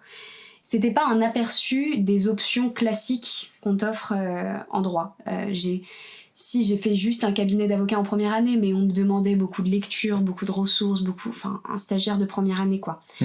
D'assister à des audiences, des choses comme ça, mais j'étais pas dans le pur et dur de la rédaction de conclusions, la constitution de dossiers de plaidoirie, voilà. J'ai fait juriste en entreprise en deuxième année, mais voilà, je conseillais pas l'entreprise dans laquelle j'étais. J'ai fait beaucoup de veille. C'était des missions très première, deuxième année, quoi. Et donc là, c'était vraiment juriste, mais par exemple, toute ta partie langue, tu l'utilisais pas finalement. Dans ce cas-là, pas trop. Ok. En revanche, j'ai fait un stage en quatrième année, en première année de master, dans une ONG. le Centre international de droit de l'environnement. Et là, par exemple, j'ai mobilisé carrément les langues, j'ai fait de la traduction d'articles, enfin tu vois, et dans mon domaine en plus, dans mon domaine de droit de l'environnement. Le Centre international de droit comparé de l'environnement. Donc ça, c'était vraiment l'idéal en termes de stage, puisque tu utilisais toutes tes connaissances. Ouais, le seul truc, c'est que c'était à distance, mais c'était quand même incroyable. Et puis en plus, l'ONG est dirigée par un prof, mais qui est juste un monument en droit de l'environnement, qui s'appelle Michel Prieur. Et donc ça m'a enrichi comme jamais. Mais après, c'est vrai que c'était très polyvalent. C'était plutôt le poste d'un chargé de mission en OLG. J'ai été amenée à organiser des réunions, à faire un peu d'événementiel, de la com, mais aussi à faire du droit pur et dur, à suivre des réunions, des webinaires, des conférences, à faire vraiment une diversité de tâches incroyable. Ouais. Et donc, je peux pas te dire, tu vois, que j'ai vraiment eu un véritable aperçu de ce que c'est qu'être juriste en entreprise. Je pense que c'est quelque chose qui me reste encore là à faire. Pareil. Tu reviendras en discuter. Mais avec plaisir, avec grand plaisir. Là, aujourd'hui, je suis en stage de fin d'études, donc au ministère de la Transition écologique, et je fais tout sauf du droit. Je fais des politiques, des affaires publiques, donc c'est très très vague, mais donc... C'est pas la meilleure réponse que je peux donner à ta question, parce que j'ai l'impression que de tous mes stages que j'ai fait jusqu'à présent, soit j'ai eu un aperçu du métier, mais j'étais pas assez qualifiée en fait pour vraiment découvrir les tenants et les aboutissants de la chose, du métier, de ce qu'il implique. Ou soit c'était pas du droit, tu vois, ou là en l'occurrence, ou alors c'était tellement divers que du coup j'ai touché qu'un petit peu au droit. Donc voilà, mais il reste que ça prouve encore une fois quelque chose, c'est que quand tu as un bagage de droit et en plus que tu le complètes par autre chose, ça peut t'ouvrir des portes incroyables, quoi. Et c'est vrai que moi, les affaires publiques, ça touche beaucoup aussi à la politique, à la Sciences Po, tout ça. Et ça me plaît beaucoup. Et je suis amenée à faire très peu de réglementaires de droit, finalement. Qu'est-ce qui te plaît le plus, là, dans tous les stages que t'as fait ? Je pense que c'est le fond de la matière que je trouve passionnante. Le droit de l'environnement, je trouve qu'il regorge de subtilité je trouve qu'en lisant les textes, en étant face à nos textes fondateurs, il y a des tas de choses qui en disent long sur notre mode de consommation, sur notre vision de la société. Et en fait, être immergé là-dedans et avoir le regard en doctrine. La doctrine, c'est toutes les opinions qui sont faites par les auteurs dans des articles, et qui sont recensées en base de données ou dans des revues juridiques. Donc, avoir le fond du droit, plus la doctrine, plus à côté la jurisprudence, la somme de toutes les décisions rendues par les juges, ça t'offre un triple regard qui est juste hyper intéressant. Et moi, j'ai adoré ça. C'est ce que j'ai préféré de ma spécialité. Et donc, je devrais dire que c'est ce que j'ai beaucoup aimé, quoi. Le fond de la matière. Et c'est ce qui a fait que j'ai d'ailleurs beaucoup plus apprécié le master que la licence. Ok. Quand tu rentres là-dedans, est-ce que, humblement, tu te dis... J'ai envie de changer les choses. Ouais. Carrément. Mais à quel niveau ? Après, c'est compliqué de te répondre parce qu'il y a des personnes qui arrivent et qui se disent « Ok, moi je vais être avocat » et qui, au bout de 5 ans, passent le barreau et deviennent avocats et défendent ce qu'ils veulent. Il y en a d'autres qui savent pas ce qu'ils veulent faire, qui au final deviennent avocats, pareil que l'autre, tu vois, qui savait direct ce qu'il faisait et qui défend aussi la cause qu'au final il veut défendre. Ou juriste ou quoi que ce soit. Mais ce que je veux dire, c'est que il y en a effectivement qui ont des causes qu'ils veulent défendre. Moi, par exemple, c'était mon cas.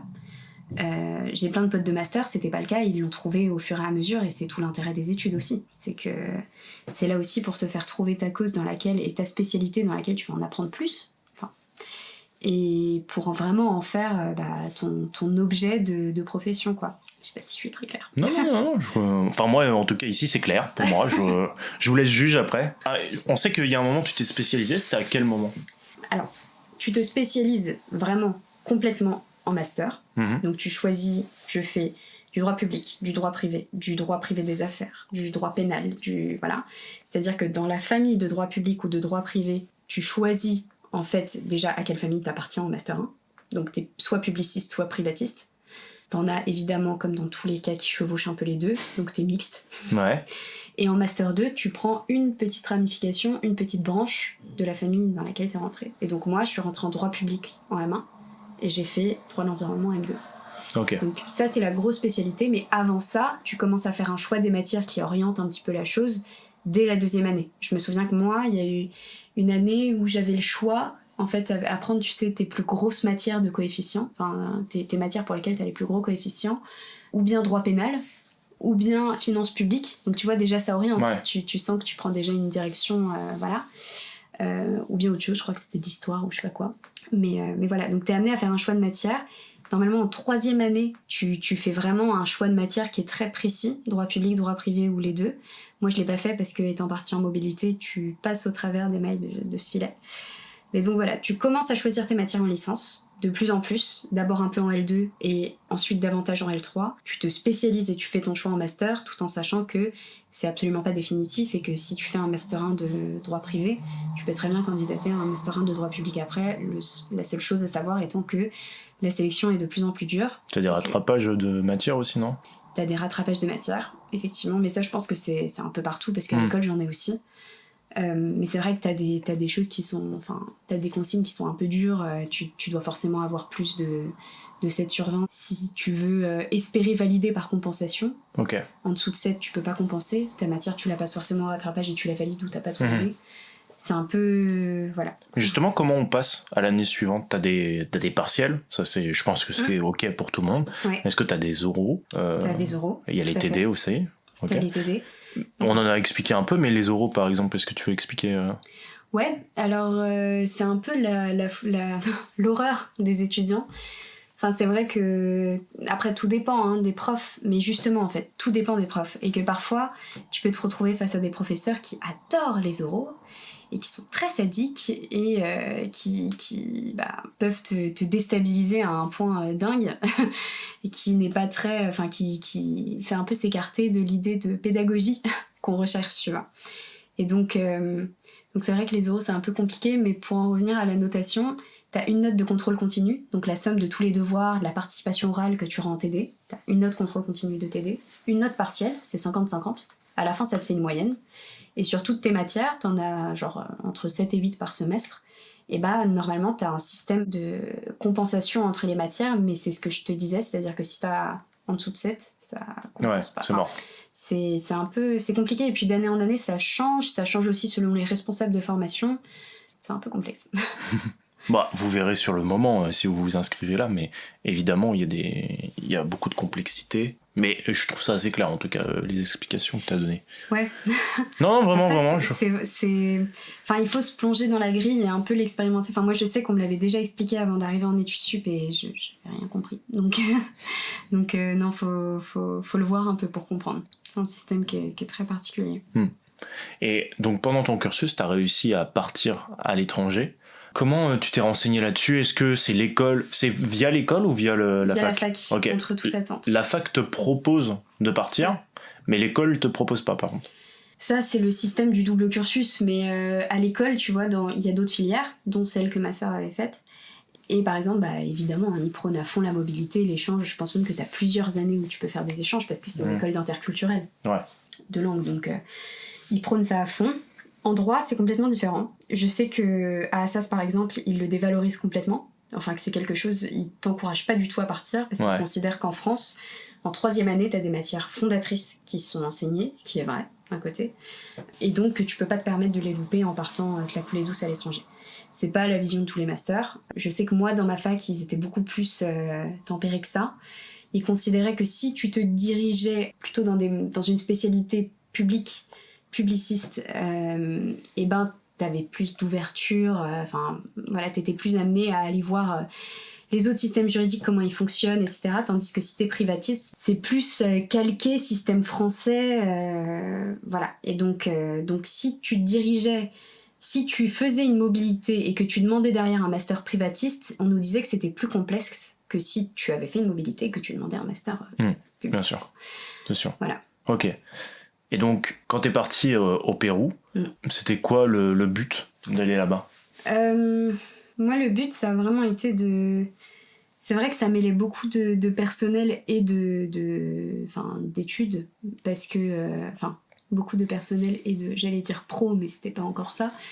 Mais c'était l'envie d'aller voir ailleurs, d'être immergé dans une culture complètement différente, et c'était d'abord ça, l'envie de voyage. Et en 3e année, on te la propose, donc tu la saisis. Et moi, c'est ce qui m'a permis de confirmer mon envie de faire du droit de l'environnement. Parce que j'ai découvert le droit de l'environnement péruvien, avec un prof qui était juste incroyable.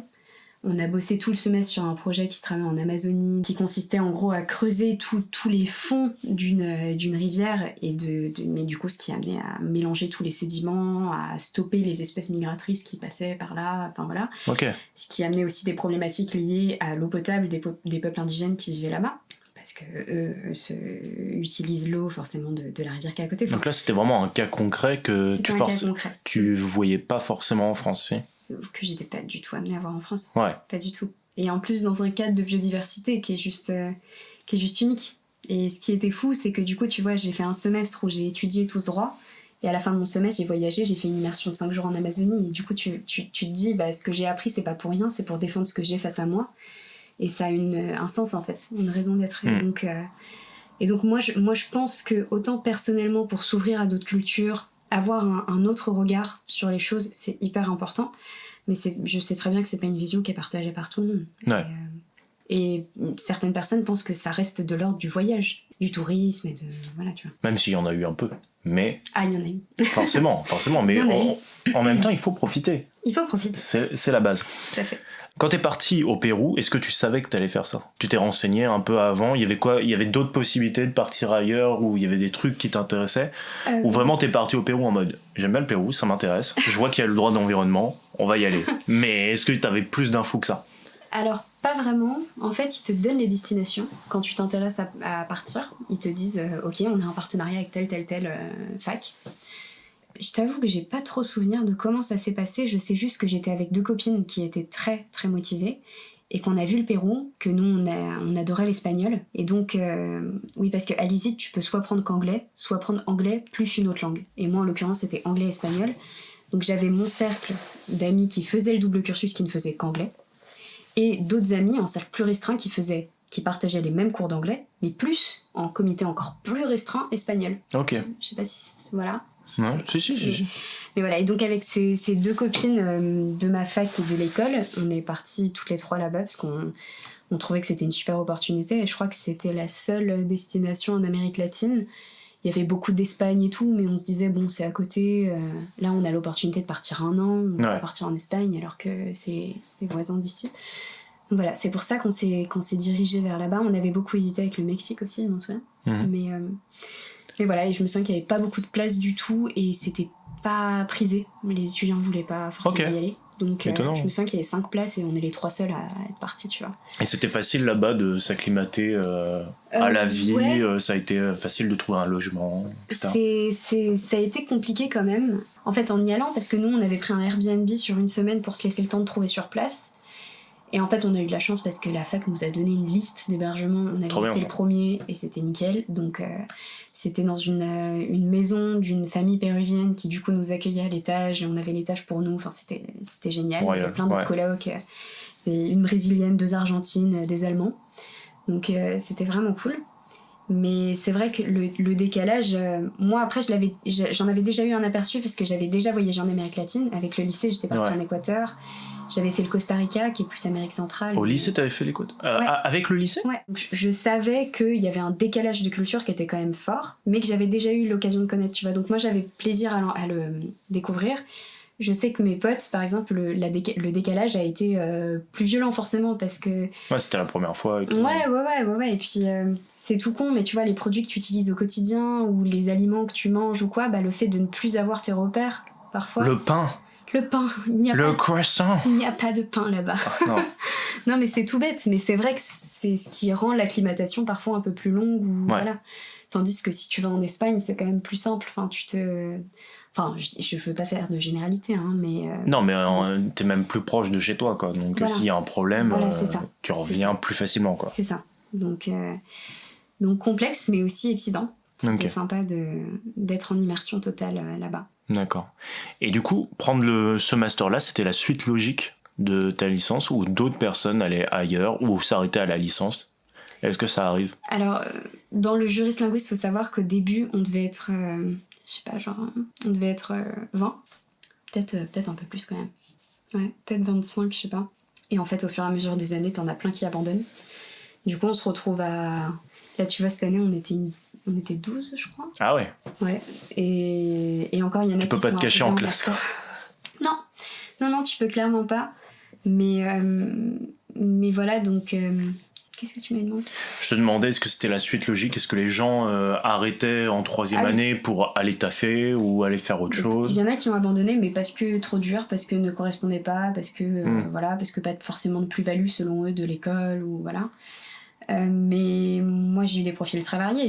Mes meilleures amies qui ont fait ce double cursus, il y en a une qui est en droit du travail, il y en a une qui est en droit du numérique et de l'espace, et il y en a une qui là est en train de faire son stage en Bolivie après un master de droit comparé. Donc super vaste. Donc tu vois, on a chacune une spécialité complètement différente. Oui, donc c'est pas vraiment la suite logique de partir en master droit de l'environnement.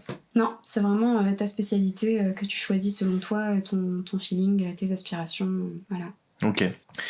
Comment tu prends du plaisir dans ce que tu fais tous les jours ? C'est quoi ce qui te fait le plus kiffer et qui te fait lever le matin de bonne humeur ? Bah écoute. Je pense que c'est l'idée d'être dans une équipe qui veut du progrès en matière de protection de l'environnement et qui souhaite du concret. Enfin, c'est vrai que quand tu travailles dans un ministère, t'as l'impression d'être beaucoup plus... Enfin, pas d'être plus utile, mais en tout cas d'être dans un des pôles de décision qui fait que t'as pas l'impression que ton action n'a aucun sens ou que voilà, donc c'est pratique, mais ça pourrait être une asso ou une entreprise, ou voilà, mais je sais pas, d'être dans un cadre un peu national qui est au-dessus, disons, qui chapeaute, bah c'est vrai que c'est palpitant.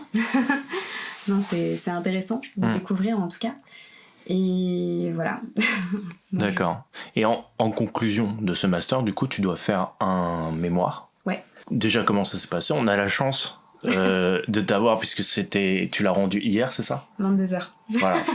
Hier, 22h. Donc c'est tout frais. Ouais. Comment ça se passe, le mémoire ? J'imagine, c'est dur, comme tous ceux qui ont fait un mémoire. Ouais. Mais déjà, ça parlait de quoi, le tien ? Comment ça s'est fait ? Comment ça s'est déroulé ? Alors. Explication. Voilà, on y a pour une demi-heure. Là. Je ne parle plus. Bah, il faut savoir que c'est un travail de recherche, donc il faut aimer déjà être curieux pour faire ce genre de travail, et c'est pas évident forcément, parce qu'il y en a qui le voient comme une tâche compliquée, obligatoire, comme un devoir. Faut savoir que moi c'est un peu propre à mon master, parce qu'en temps normal tu choisis pour terminer ton master 2 soit un stage, soit un mémoire, c'est parcours pro ou parcours recherche. Okay. Mais moi, mon responsable de formation accorde beaucoup d'importance à la recherche, et donc il nous a demandé, en plus de notre stage, de faire un mémoire plus court que celui du parcours recherche, mais qui porte sur un sujet qu'on a pu aborder à l'occasion de notre stage. Parce qu'il considère que c'est bien quand même d'exploiter un sujet au fond pour terminer ses études de droit. Et j'ai fait le mien sur le sujet de la qualité de l'air intérieur. Et la qualité de l'air intérieur, donc qu'on a un peu de mal à cerner encore aujourd'hui, parce que c'est vrai qu'on pense tout de suite à la qualité de l'air extérieur, très souvent.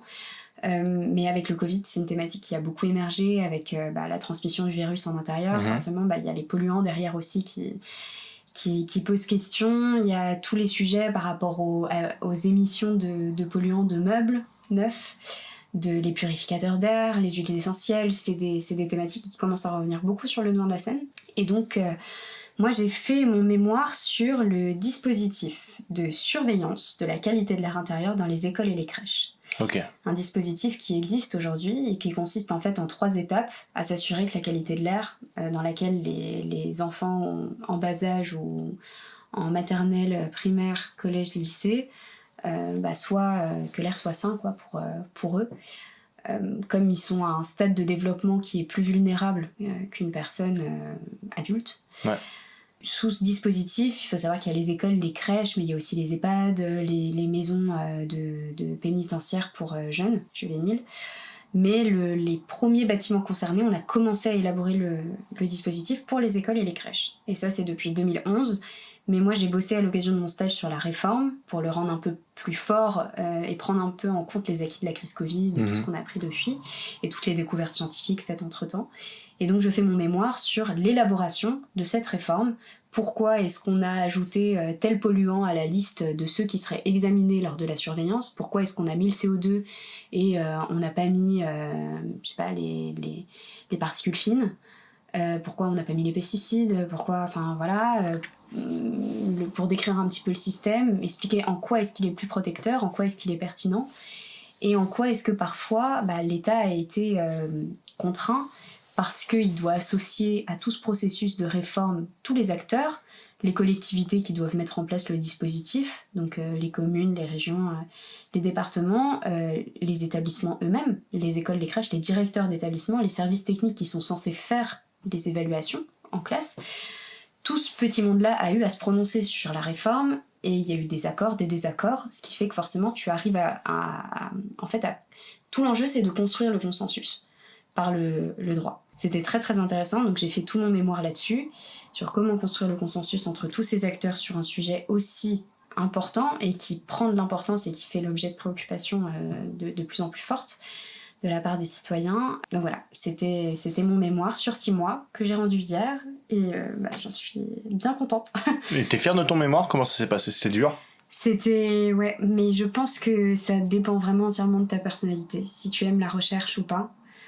Moi je sais que c'est quelque chose, en fait je me remets énormément en question, je suis quelqu'un qui overthink, je sais plus comment on dit, mais en gros quelqu'un qui se remet beaucoup en question, qui pense beaucoup, et en fait c'est vrai que c'est très difficile, je trouve, pour une activité de recherche comme celle-là, que de ne pas remettre en doute la moindre phrase que t'écris en fait. Ouais. Et surtout dans ce monde où aujourd'hui t'as énormément de sources, t'as énormément d'avis, tu dois faire le distinguer entre les fake news de ce qui est vrai, et parfois sur des choses scientifiques, c'est compliqué. Moi, j'ai eu la chance d'avoir des sciences dans mon Master 2, mais c'est une approche, c'est pas... Voilà. Donc c'est vrai que c'est un travail qui demande beaucoup d'assurance, je trouve, et moi, ça a été le plus gros défi que ça a représenté, tu vois, j'avais en soi fini mon mémoire depuis une semaine, j'aurais pu le rendre, il aurait fait office, quoi, de rendu, mais en ayant jusqu'à hier soir minuit, j'ai passé toute ma semaine à bien relire, à bien faire attention à tout. Tu vois, voilà. Donc c'est pas évident. Après, pour les personnes plus pragmatiques, qui aiment la recherche, qui aiment creuser, voilà, je trouve que c'est juste c'est une pépite comme travail. C'est hyper intéressant, et puis ça te rend expert aussi d'un sujet. Et même pour ton expérience pro, après, quand t'arrives et que tu dis voilà, j'ai bossé là-dessus pendant 6 mois, d'ailleurs j'ai fait un mémoire, il est là. J'ai tout recensé dedans, les tenants, les aboutissants de tel sujet. Forcément, tu te fais expert. Bon, après, c'est un mémoire de 60 pages, c'est pas une thèse, mais tu te fais quand même porteur d'un sujet et connaisseur d'un sujet. Et je trouve que c'est une plus-value.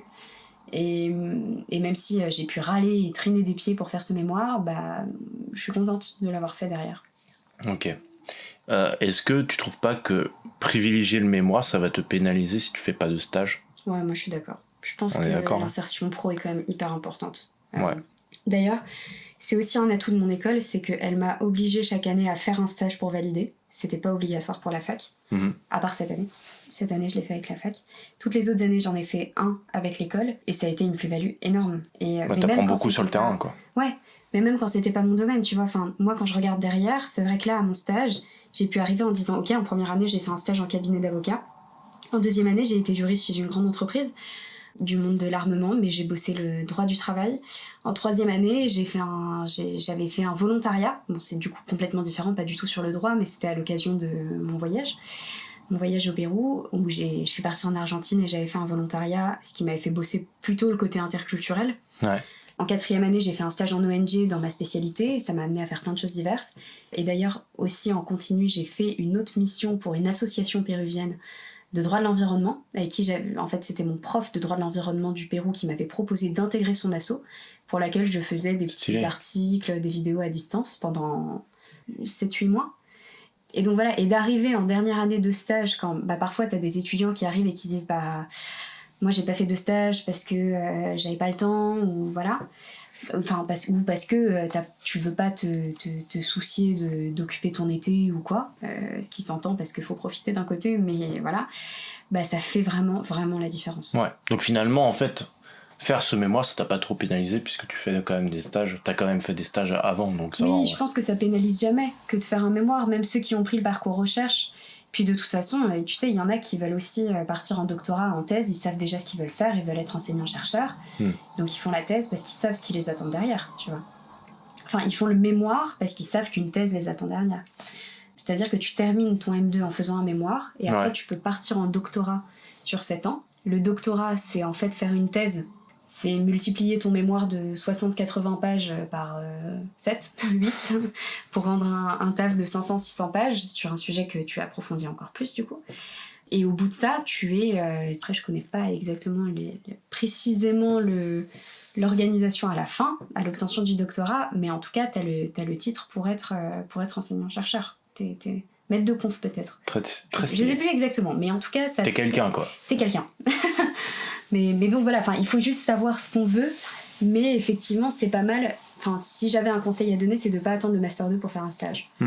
Quand bien même tu t'orientes vers de la recherche en Master 2, c'est quand même hyper intéressant que de faire un stage, même si c'est 1 mois, même si c'est 3 semaines, voilà, mais juste pour s'acclimater à ce monde du travail et pouvoir mettre en avant le fait que tu as eu une soif de découvrir le terrain, en fait, dès ta première année, il suffisait pas de s'asseoir sur un banc à la fac et de suivre un cours, mais de voir aussi en pratique comment c'était. Bien sûr. C'est quoi le profil type d'un étudiant pour rentrer dans ton cursus ? La rigueur, l'organisation. C'est vrai qu'on croule très vite sous un nombre de rendus qui est assez incommensurable. Moi, je dois avouer que je veux pas faire peur ou dégoûter ou quoi que ce soit, mais faut s'y apprêter parce qu'en droit, de toute façon, c'est ça. Moi, je te disais que je l'ai vécu comme une prépa parce que première, deuxième année, je ne sortais pas de mes week-ends, quoi. C'était... j'avais 3 matières à gros coefficients, donc ça veut dire 3 matières à TD, parce que tu as des TD que pour tes grosses matières. Et j'avais des week-ends où j'avais 3 rendus, 4 trades, tu vois. Donc, ça fait beaucoup. Ouais. Comment tu gères en termes d'échéance et tout, c'est un vrai sujet, c'est compliqué. Et donc de l'organisation, de la rigueur aussi, parce que mais ça c'est surtout le côté droit qui te le demande, que d'être carré, que d'être précis, pas forcément perfectionniste, mais d'être précis. Tu vois là par exemple dans le cadre de mon mémoire, il faut être nickel sur la forme. Que dans ta note de bas de page, tu saches ce qui est en majuscule, ce qui est en minuscule, ce qui se met en italique, qu'est-ce qui se met après quoi. Okay. Être nickel sur tout l'aspect formel. Parce que ça, on te l'apprend ou finalement... On te corrige, ouais. On te corrige. Les fautes d'orthographe, c'est le b.a.-ba, ça ne passe pas du tout. Mais on te retire des points dès les premiers cours de TD pour ça.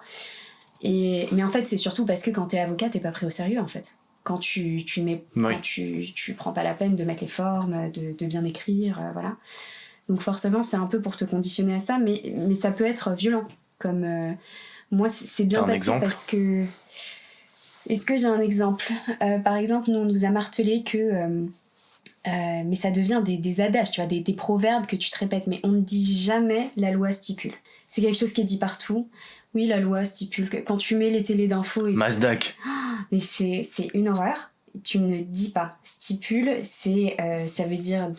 Quand tu prends l'étymologie du terme, ça veut dire promesse et c'est lié au contrat. Donc un contrat stipule, la loi ne stipule pas. Elle énonce, elle indique, elle ne stipule pas. Donc typiquement, c'est des petites choses comme ça qui, si ça apparaît, mais si ton devoir est nickel, mais que tu as une phrase dans laquelle ça apparaît, tu es étiqueté... un homme mort. Non, mais je schématise. Je schématise. Mais ça marche beaucoup à cette impression que tu donnes, aux détails que tu mets dans ta copie, aux soins que tu prends à te relire, à vraiment faire attention aux consignes qu'on t'a données. Et c'est aussi ça qui fait la complexité, c'est que t'as l'impression qu'en fait tu ne peux jamais rendre de devoir qui soit nickel parce que t'auras toujours un truc sur lequel te faire retoquer, quoi. Ouais. Comment tu t'es renseigné sur tes formations ? On en a un peu parlé au tout début, mais toi t'as fait quoi comme recherche ? Comment t'as approfondi ça ? Je t'avoue que moi je suis... Enfin, aujourd'hui quand je regarde, je me dis que j'avais pas assez recherché. Parce que finalement c'est vrai que j'ai connu l'école par master. L'école proposait ça, en plus ça m'intéressait le droit, donc je me suis dirigée vers ça, sans trop regarder les autres choses à côté. Je savais que je voulais pas faire de prépa, je savais que je voulais pas m'enfermer dans quelque chose de trop lourd, dès mon entrée en études sup. Donc c'est vrai que j'ai vu ça, j'ai vu l'autre parcours dont je t'ai parlé, de l'Institut Cato de Lille, là, voilà. J'avais ces deux-là, et pour moi le choix s'est orienté là-dessus, et je t'avoue que j'ai fait très peu j'ai jamais fait de salon, je crois. J'ai juste visité Assas, il me semble, à des portes ouvertes. Mais après, j'ai fait les portes ouvertes de mon école et voilà. Mais je le regrette. Franchement, je le regrette parce que Je pense que c'est quelque chose qui est qui est génial, que d'avoir ces salons-là qui t'exposent face à toi une multitude de choix, même si quand t'arrives, tu te dis, je suis encore plus perdue que quand je suis arrivée, peut-être. Ouais. Mais, puis attention au traquenard aussi. Attention au traquenard, effectivement. Ouais. Mais t'as tellement l'opportunité que de trouver, même sur les réseaux sociaux, des gens qui ont fait le parcours que tu vises et leur demander leur retour. Enfin, aujourd'hui, c'est hyper simple d'avoir toutes les infos et de se faire un peu un profil type des différents parcours que tu peux viser. Moi, je suis très contente de mon parcours, mais il y a eu quand même un peu, forcément, une sensation de mal-être en licence qui a été dure, quoi. C'est le mal-être auquel je ne voulais pas être confrontée en prépa, mais je l'ai retrouvé. Et ça, c'est vrai que ça m'a un peu forcément rendue aigrie. Et je me suis toujours posé la question, si je m'étais renseignée sur les concours Sciences Po, si je sais pas, si j'avais regardé aussi, parce que Sciences Po Paris, c'est la complexité, c'est compliqué à atteindre. Mais les autres IEJ, tu vois, en France, c'est un peu plus simple. Enfin voilà, j'ai regretté de pas m'être peut-être ouvert plus de portes, mais au final, je suis quand même contente de ce que j'ai fait, mais je conseillerais quand même que de s'ouvrir le plus de portes possible pour de toute façon mettre en balance les plus et les moins de chaque choix. Pourquoi t'as ressenti, pas cette aigreur, mais ce ressenti de j'ai peut-être fait une erreur. Un mauvais choix. Parce que, en fait, moi, là où je trouve c'est le point noir en droit, mais je pense pas que ce soit un point noir qui se retrouve seulement en droit, c'est peut-être propre à l'enseignement supérieur en France. Et d'ailleurs, c'est ça aussi qui est génial avec la mobilité, c'est que tu te rends compte aussi que le système pédagogique peut être complètement différent de ce que tu vis en France. Et pas seulement parce qu'il est plus cool ou que t'as moins d'heures ou quoi, mais juste que parfois, ça t'amène à découvrir un autre volet de tes études. C'est-à-dire que moi, je m'en souviens que j'étais tellement à bout à la fin de ma licence que je m'étais dit, ok, je termine ma 3e année et au moins j'ai ma licence et je me casse ou je fais autre chose. Je m'étais dit ça, alors que de base, j'étais droit de l'environnement à fond. Enfin, je visais ça. Ouais. Et en fait, je suis partie au Pérou et là-bas, j'ai découvert que le droit ne s'enseignait pas que comme en France, quoi. Ouais. Que comme en France, à coup un autre type d'enseignement. C'était pas des t'es nul, mais c'était des sales notes et derrière, on t'estimait que par tes moindres petites erreurs étaient impardonnables. Moi, c'est le sentiment que j'avais. Et aussi ce sentiment en droit, c'est comme ça que ça se passe. C'est violent, faut se prendre une claque. Ça changera pas avec le temps. Moi, j'ai vécu ça et aujourd'hui... tu vas le vivre aussi. Je suis maître de conf, je suis chargée de t'aider, je suis ce que tu veux, donc c'est la bonne tu dois méthode. passer par là. Ouais. Et j'aime pas du tout cette philosophie. Et au Pérou, quand j'y suis allée, j'ai découvert que c'était complètement différent et que le droit pouvait être en fait un petit peu plus humain, tu vois. J'ai pas trouvé beaucoup de ça en France, ou alors vraiment dans certaines matières. Et c'est pas anodin que je me sois orientée en droit de l'environnement, c'est quand même quelque chose qui touche à une fibre humaine qui est c'est un peu paradoxal ce que je dis, mais parce que on fait souvent l'opposition humain-environnement, mais peu importe. Mais voilà, et au Pérou aussi, il y a une différence qui est assez notable. En France, quand on nous interroge sur un sujet, on nous dit sortez une feuille et répondez à ma question. Et on rend la feuille et voilà, et ensuite tu récupères ta feuille, t'as ta note. Au Pérou, et moi ça m'avait vraiment choquée, et mes potes aussi, au premier cours que j'ai eu en droit de l'environnement, le prof parle, et puis d'un coup il va poser une question, et soit il y a des étudiants qui lèvent la main, ou soit le prof interroge directement, et en fait l'étudiant en direct doit te construire un argumentaire hyper structuré, te répondre en fait comme s'il avait la feuille sous les yeux et qu'il écrivait, tu vois, ou que voilà, mais en face. Et je trouvais que c'était tellement plus pertinent, ça avait tellement plus de sens que de savoir te répondre en face par un échange, par quelque chose qui ait du sens et qui soit organisé dans ton propos, plutôt que de rendre une feuille, de cracher ta connaissance et d'avoir ta note, quoi. Ok. Il y a beaucoup plus d'échanges en fait au Pérou, par exemple. Beaucoup plus d'oralité. C'est exactement, mais ça rend du coup la matière beaucoup plus attrayante, je trouve, qu'en droit où c'est vrai que c'est sortir une feuille, voilà. Après, peut-être que je schématise trop et peut-être que d'autres l'ont vécu autrement que moi. Mais en licence, en tout cas, c'est beaucoup ça. Mais c'est normal aussi. Il y a de la sélection. Il y a énormément d'étudiants en droit. Donc, c'est forcément aussi un peu...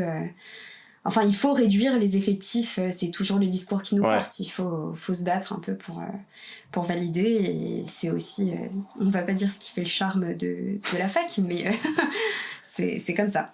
Ok, bon parfait. On a fait le tour, je pense, de ta formation, mais maintenant il est l'heure d'aller choper de l'expérience en championnat. Il est temps de remplir son CV. Bien, Il est temps de se mettre au travail. Traverser la rue et trouver un emploi dans la restauration. Le conseil d'Emmanuel Macron à un jeune chômeur qui cherchait du travail dans l'horticulture. C'est une bonne situation, ça, Scribe. Moi, je croyais qu'un open space, c'était dans l'espace. Pas de place, pigiste. Rien de meilleur au monde pour un gamin de votre âge. Et oui, ça nous est tous arrivé de chercher un job étudiant ou un stage en 3e et de devoir mettre quelque chose dans ce foutu CV. Sauf qu'on n'a rien fait à part 4e sur 5 au concours de pétanque à ton camping de la Fosse-sur-Mer. Alors, on est là pour savoir comment toi, tu as réussi à remplir ton CV. Donc on a vu, il y a eu partir à l'étranger, il y a eu un petit peu de stage. Déjà, comment t'as fait pour trouver ces stages ? C'était souvent compliqué, hein. C'était des mois et des mois de recherche, de tableaux Excel à remplir avec des non, refus, mais ça je pense que tout le monde passe par là. Ah, j'avais même. Ouais. Comment j'ai trouvé ? C'est les 2 premières années, mes 2 premiers stages, c'était des connaissances, en toute honnêteté. Ça marche beaucoup par le réseau parce que de toute façon, t'as pas du tout les compétences ou la qualification nécessaire pour intéresser quelqu'un ou du moins pour être de petites mains intéressantes. Ouais. En 3e année, c'était complètement différent, c'était un volontariat, donc c'était autre. En M1, j'étais très contente parce que c'était très gratifiant. Enfin, c'était la première fois que c'était pas du tout par connaissance, que j'avais envoyé mon CV à l'ONG en voyant une offre, parce que nos responsables de formation nous envoient des offres aussi souvent. Ok, oui, il y a quand même un peu d'aide de l'école. Ils transfèrent les mails qu'ils reçoivent. Ok. Voilà, ça se limite à ça, mais voilà, et donc là j'étais contente parce que du coup c'est forcément au vu de mon CV des échanges qu'on a pu avoir qui m'avaient sélectionnée. Et ce qui est sympa, c'est que du coup pendant ce stage en ONG, j'ai été amenée à participer à une COP. Une COP, c'est une réunion des États membres donc, de l'Union européenne sur un sujet particulier. En l'occurrence, c'était sur la Convention d'Aarhus, qui est un instrument de droit qui garantit les droits procéduraux de l'environnement, c'est-à-dire le droit à l'information en matière d'environnement, le droit à la participation en matière d'environnement et le droit à l'accès à la justice en matière d'environnement. Un triptyque qui est super fondamental et très intéressant à étudier. Et donc, il y avait tous les États membres qui ont signé cette convention qui se regroupaient à Genève et les assos, elles sont conviées à ces événements-là pour y assister, pour pouvoir intervenir, dire moi je pense qu'il faudrait aller dans tel sens, voilà. Et en fait, à l'occasion de cette courte semaine où les États se réunissent avec les parties prenantes, t'as aussi des personnalités académiques aussi qui viennent, enfin voilà. Il y a des décisions qui sont prises, qu'est-ce qu'on met en place, qu'est-ce qu'on change, qu'est-ce qu'on fait pour améliorer, etc. Et moi, mon ancien maître de stage de M1 m'a envoyé là-bas pour représenter l'asso. Alors incroyable, parce que j'avais 21 ans, 22, et donc j'étais au milieu d'un monde de diplomatie, qui était juste... mais c'était incroyable. Et en fait, là-bas, il y avait donc... Chaque État membre était représenté par des personnes qui étaient envoyées par leur gouvernement pour les représenter. Et donc, je suis allée saluer la France. Et la personne m'a dit, écoutez, si vous voulez en savoir plus et tout sur mon parcours, on se rappelle, voilà. Donc, je l'ai rappelé quelques Le semaines réseau. Le réseau. Mais le réseau, pas piston, donc c'est cool. Et donc, on s'est rappelé. Je lui ai dit, moi, ce que je voulais faire plus tard et tout. Et il m'a dit, je pense à... Enfin, j'y pense, mais je sais pas si le ministère, la structure ministérielle vous intéresse, mais je sais qu'il y a un bureau qui parle des sujets, qui travaille sur les sujets qui vous tentent bien. Est-ce que vous souhaitez que j'envoie votre candidature ou du moins que je la soutienne en disant, j'ai échangé avec cette personne, elle est très intéressée, très motivée. Et du coup, j'ai dit, évidemment, oui. C'est oui, bien sûr. Et donc, il a transféré ma candidature.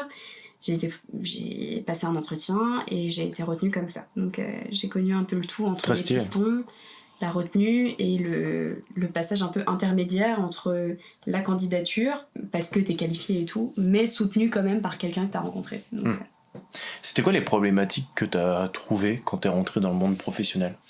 Quand tu dis problématique, c'est les thématiques, c'est les sujets Non, c'est est-ce que t'as eu des difficultés, à rentrer dans le milieu professionnel ?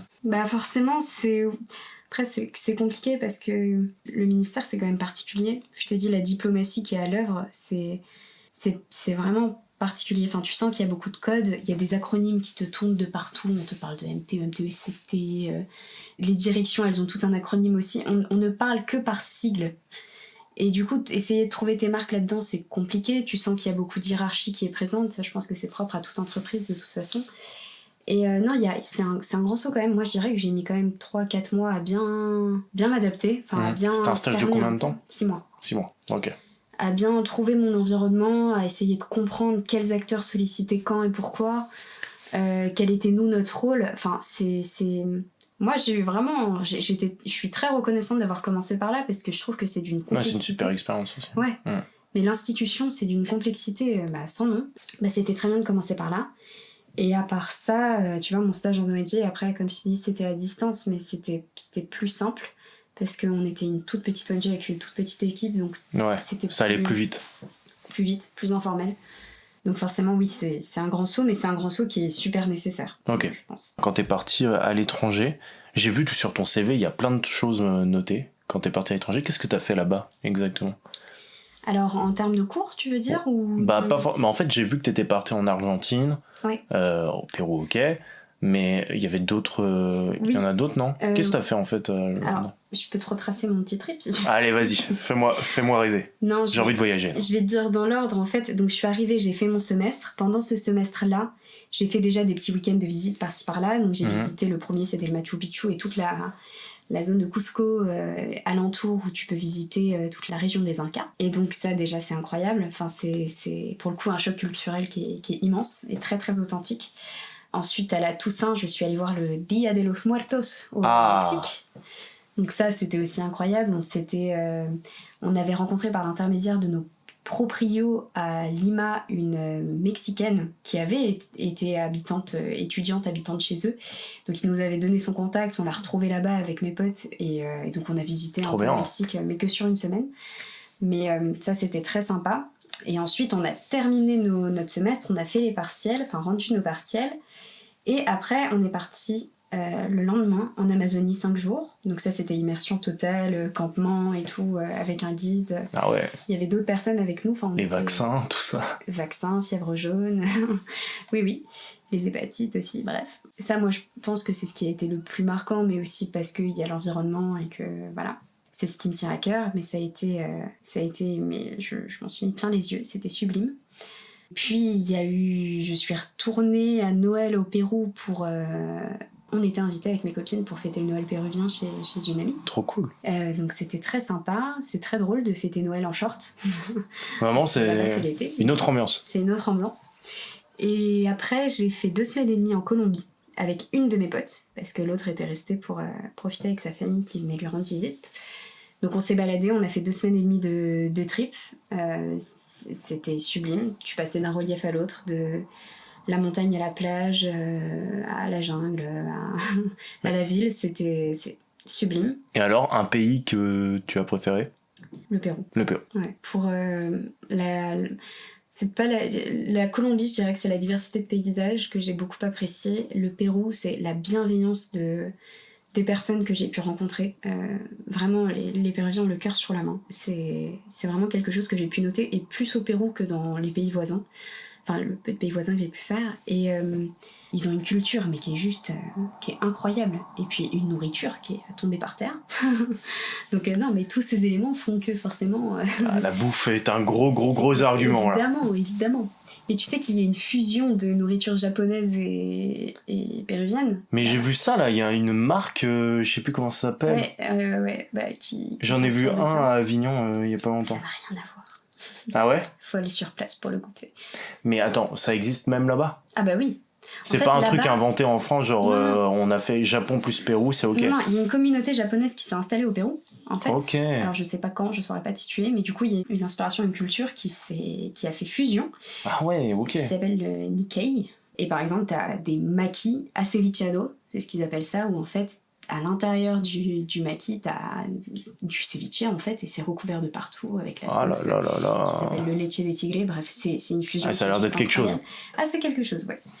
Un peu d'Argentine aussi, pour le coup, où c'est là où j'avais fait mon volontariat, dans un ranch de chevaux. On préparait les chevaux le matin, on faisait des balades touristiques. Ça, comment t'as fait d'ailleurs ? T'es allé sur internet et Quand tu pars en mobilité, faut trop adhérer à tous les groupes des réseaux sociaux qu'on trouve. En Amérique latine, t'as beaucoup les Français en Colombie, les Français à tel endroit, les Français à tel endroit. Et donc, à partir du moment où t'adhères à ces pages, t'as plein de témoignages, de partages, de bons plans, au contraire de mes aventures, de choses comme ça. Et c'est génial d'avoir ces infos-là. Et c'est comme ça que j'avais trouvé avec ma pote le volontariat. Et donc, on l'a fait pendant 2-3 semaines, je crois, peut-être un mois. Et non, 3 semaines. Après, on a continué de visiter un peu l'Argentine. Je suis rentrée au Pérou et j'ai dû rentrer en France. Ok.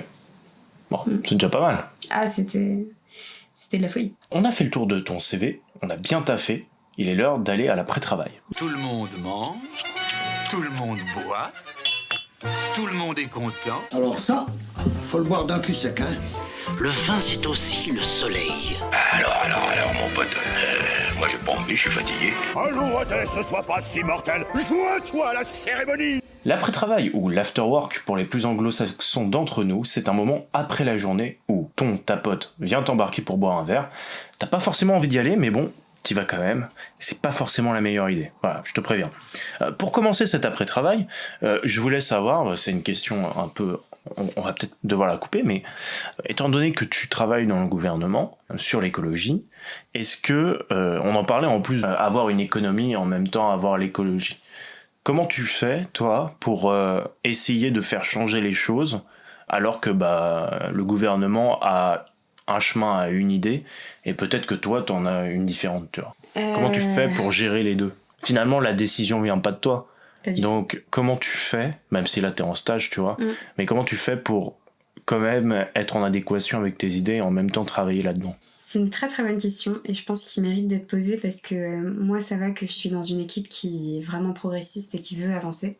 Donc je suis assez alignée finalement sur ce qu'on propose et puis en fait c'est plutôt la question de savoir si mon équipe ou même plus largement mon service qui est très, très pour aller dans le bon sens, si ce qu'il va proposer va être accepté au niveau cabinet, au niveau voilà, surtout qu'il y a des remaniements. Enfin, t'as bien vu cet été, le gouvernement a été hyper tourmenté.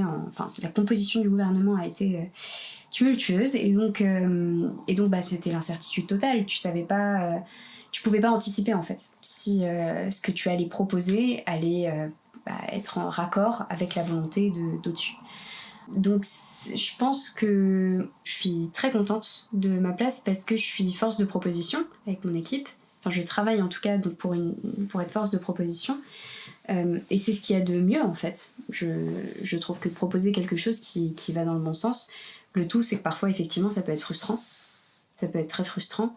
Moi je sais que typiquement sur mon mémoire, le gouvernement au début il voulait vraiment renforcer le dispositif de surveillance dans les écoles et les crèches pour garantir le mieux possible que l'air intérieur soit pas gavé de polluants, de choses comme ça. Et pour cela, ils voulaient mettre en place un système qui était assez contraignant pour les collectivités, les écoles, voilà, qui manquent vraiment de moyens, qui manquent de personnel. Et du coup, cette confrontation a été compliquée parce que nous, on a mis en place une réforme et un texte qui était aligné avec les préoccupations citoyennes, qui se voulait vraiment donc sur le principe de précaution. On ne sait pas, on connaît des choses sur les polluants intérieurs, mais on ne connaît pas tout. À partir de là, on anticipe et on met en place un droit qui est suffisamment fort pour anticiper la chose et assurer, en tout cas faire le plus possible en fait, déployer le plus possible. Mais sur la réalité du terrain, ça peut pas être mis en place.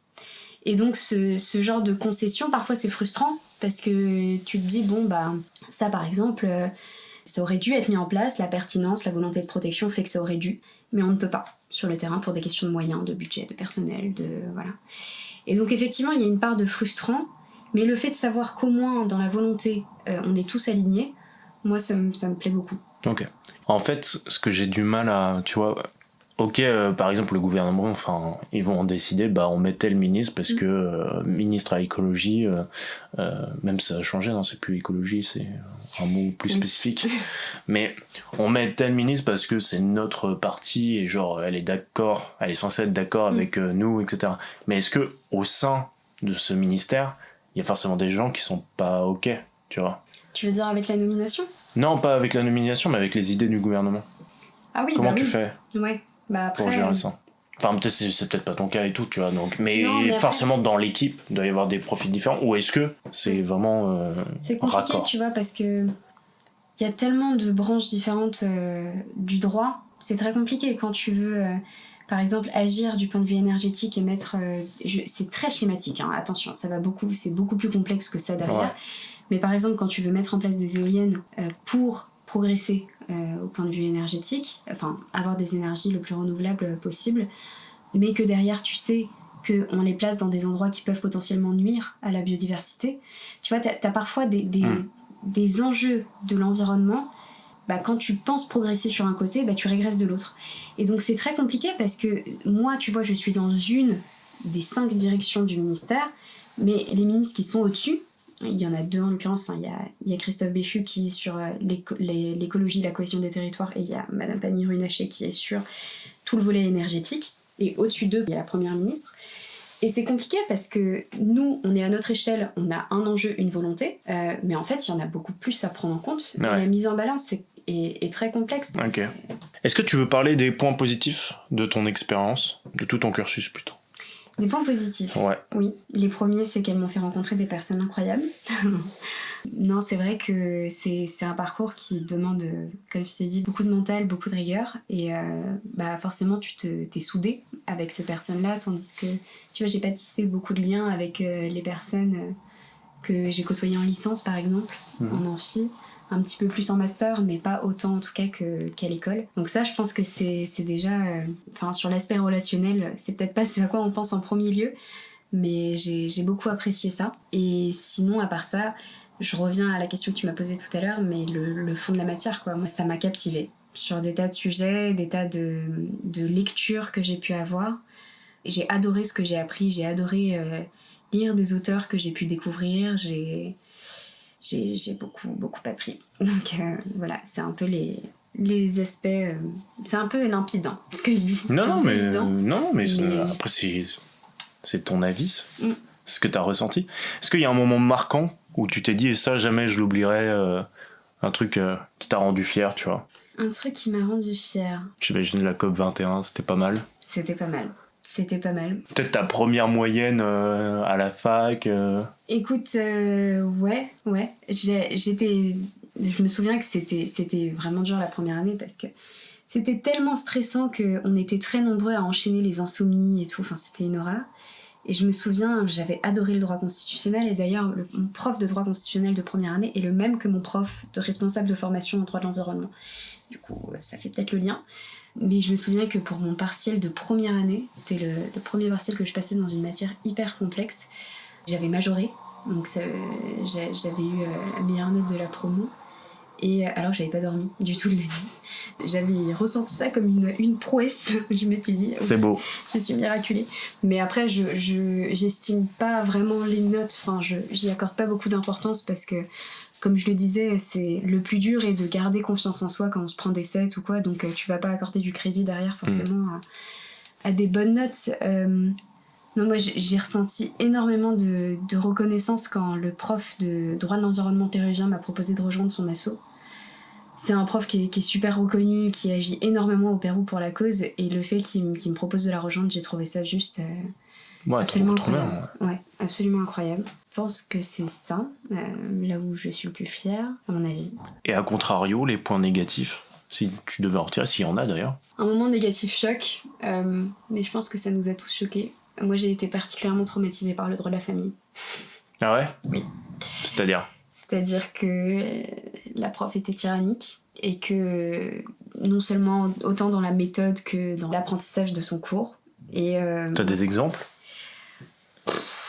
Ça rejoint tout le temps la pédagogie, hein, mais des chargés de TD qui pouvaient te donner des 0,5 sur 20. C'est encore les notes, hein, mais faire des commentaires odieux, écrire en master CF L1 pour dire CF première année, enfin des trucs un peu vénères, sans se mettre à la place de l'étudiant et sans se dire qu'ils sont eux-mêmes passés par là. Et je me souviens que cette fameuse prof, la première année, elle était tellement vénère des résultats de ses étudiants au partiel que quand on est arrivé pour voir nos copies, retrouver nos copies et consulter nos notes, elle a tout lâché sur une énorme table et on cherchait tous nos notes comme des malades, mais vraiment comme des fous. Et c'était 3, 4, 2, 4, 3. Et c'était, aïe. Une ambiance. Mais limite, tu voulais pas trouver ta copie, quoi. Parce que tu savais ce qui t'attendait. Et tu vois, paradoxalement, je te dis, je donne aucune importance aux notes et la pédagogie passe pas que par là. Mais au final, tu vois que c'est ce qui m'a marqué le plus. Quand tu m'as demandé qu'est-ce qui m'a marqué le plus, c'est là où j'ai majoré. Et qu'est-ce qui m'a... Enfin, positivement. Ouais. Qu'est-ce qui m'a marqué le moins, c'est... Enfin, qu'est-ce qui m'a marqué le plus, mais négativement, c'est finalement ce rendu des notes qui a été assez vénère. C'était quoi le plus gros défi que t'as eu à faire là, dans toute ta scolarité? Ce qui m'a posé, mais je dis ça comme ça, mais le plus de défis, c'était vraiment pendant les stages. Parce qu'au final, quand je regarde mon parcours, et c'est un reproche qui a souvent été fait, enfin, c'est pas la première fois que j'entends, mais en fait, t'apprends plein de choses à la fac, des choses très intéressantes, une méthodologie carrée, qui fait que t'as une façon de penser qui est très structurée, mais en fait, t'es pas forcément du tout amené à l'appliquer en pratique. Et tu peux parfois avoir, par exemple, une règle qui est écrite, voilà, c'est le principe, l'exception, et une pratique derrière qui est complètement différente et qui fait que ce droit-là n'est pas appliqué, ou voilà. Et du coup, je pense que je pourrais pas te dire précisément en quoi a consisté le défi, mais je pense que le stage en soi est un défi, en fait, parce que tu apprends quelque chose et tu espères pouvoir le mobiliser, et parfois tu arrives à le mobiliser en apportant des réponses par-ci par-là. Mais quand on te questionne par exemple sur une question de droit ou quelque chose comme ça, mais finalement le terrain est quand même, en tout cas moi de mon expérience, vraiment différent, et t'es amené à aller plus loin que simplement appliquer tes connaissances comme à un partiel. Ouais. En fait, tu vois. Et c'est là où je trouve que le décalage est un vrai défi. Tes plus gros moments de doute, c'était quand? La première année. Ouais. Première, deuxième année. Ou première année, comme je te le disais, c'est tu acquiers la méthode. Deuxième année, tu commences à vraiment te forger un socle de connaissances en droit qui est sérieux et fondamental et qui irrigue tout le reste. C'est-à-dire que ce sont des savoirs que tu dois connaître pour aller en spécialité. Et ça, en fait, le fait de... Autant du côté méthodo se doute toujours de « Ok, j'ai rendu ma copie, mais je suis sûre, je suis pas sûre, mais... » Enfin, au final, on te colle l'étiquette de « Tu as acquis, tu as pas acquis ». Et tu sais, une fois que tu l'as acquis, c'est bon. T'as l'impression que toutes tes copies, ce sera bon. Mais tant que tu l'as pas acquis, faut cravacher. Donc c'est vrai que c'est un moment de doute qui est compliqué. Et puis aussi, toute la méthode de travail derrière. Tu vois, moi je te disais, j'ai fait des fiches au lycée. Mais il y a eu tout ce débat-là de est-ce qu'il faut ficher tous les cours, donc prendre de son temps libre que tu pourrais passer à te détendre, à regarder un film, une série, sortir. Mais non, parce qu'en fait, tu vas ficher ton cours et c'est comme ça, et tu le fiches. Et est-ce que... Enfin, la méthode de travail à adopter est aussi complexe en plus de la méthodologie que tu dois apprendre propre aux commentaires d'arrêt ou à la disserte aussi, qui a des consignes différentes de ce que tu pouvais faire au lycée, donc voilà. Et de la même façon, en deuxième année, quand tu commences le droit pur et dur, quand on te demande typiquement le cas de Marie qui va acheter son pain et qui se fait casser le bras par la fameuse Marie. Passant, le fait d'avancer une réponse, tu vois, t'es comme un avocat qui te conseillerait en fait. Il m'est arrivé ça, non.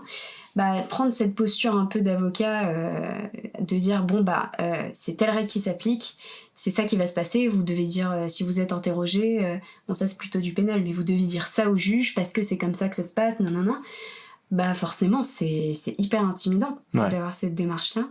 Et je trouve qu'il faut vraiment être sûr de soi pour vouloir faire un métier comme avocat et être convaincant. Bref, je dérive beaucoup. Non, t'inquiète. Mais sur ces moments de doute, toi, qu'est-ce que tu fais pour aller mieux? Ce que j'ai fait pour aller mieux, un truc qui m'a sorti de ma bulle du droit, parce qu'au bout d'un moment, ça devenait un trop-plein, mais comme beaucoup d'étudiants en deuxième année, j'ai écouté un podcast, qui est celui, et je le conseille pour tous les étudiants en droit, ou ceux qui aspirent à rentrer dans le droit, celui de Grégoire Dossier. Je sais pas si tu l'as déjà Ça me dit rien du tout. Mais en fait, je suis tombée sur lui. C'est un étudiant en droit. C'est pas un gars qui a les cheveux mi-longs? Non. D'accord, parce que je vois un mec sur TikTok. Cheveux courts. Ah ouais, non, je vois un mec sur TikTok, c'est un prof de droit. Et je crois qu'il fait un podcast aussi. Il s'appelle Juriction, non? Je sais plus. Ouais, un truc comme ça. Je sais plus. Mais oui, je vois très bien.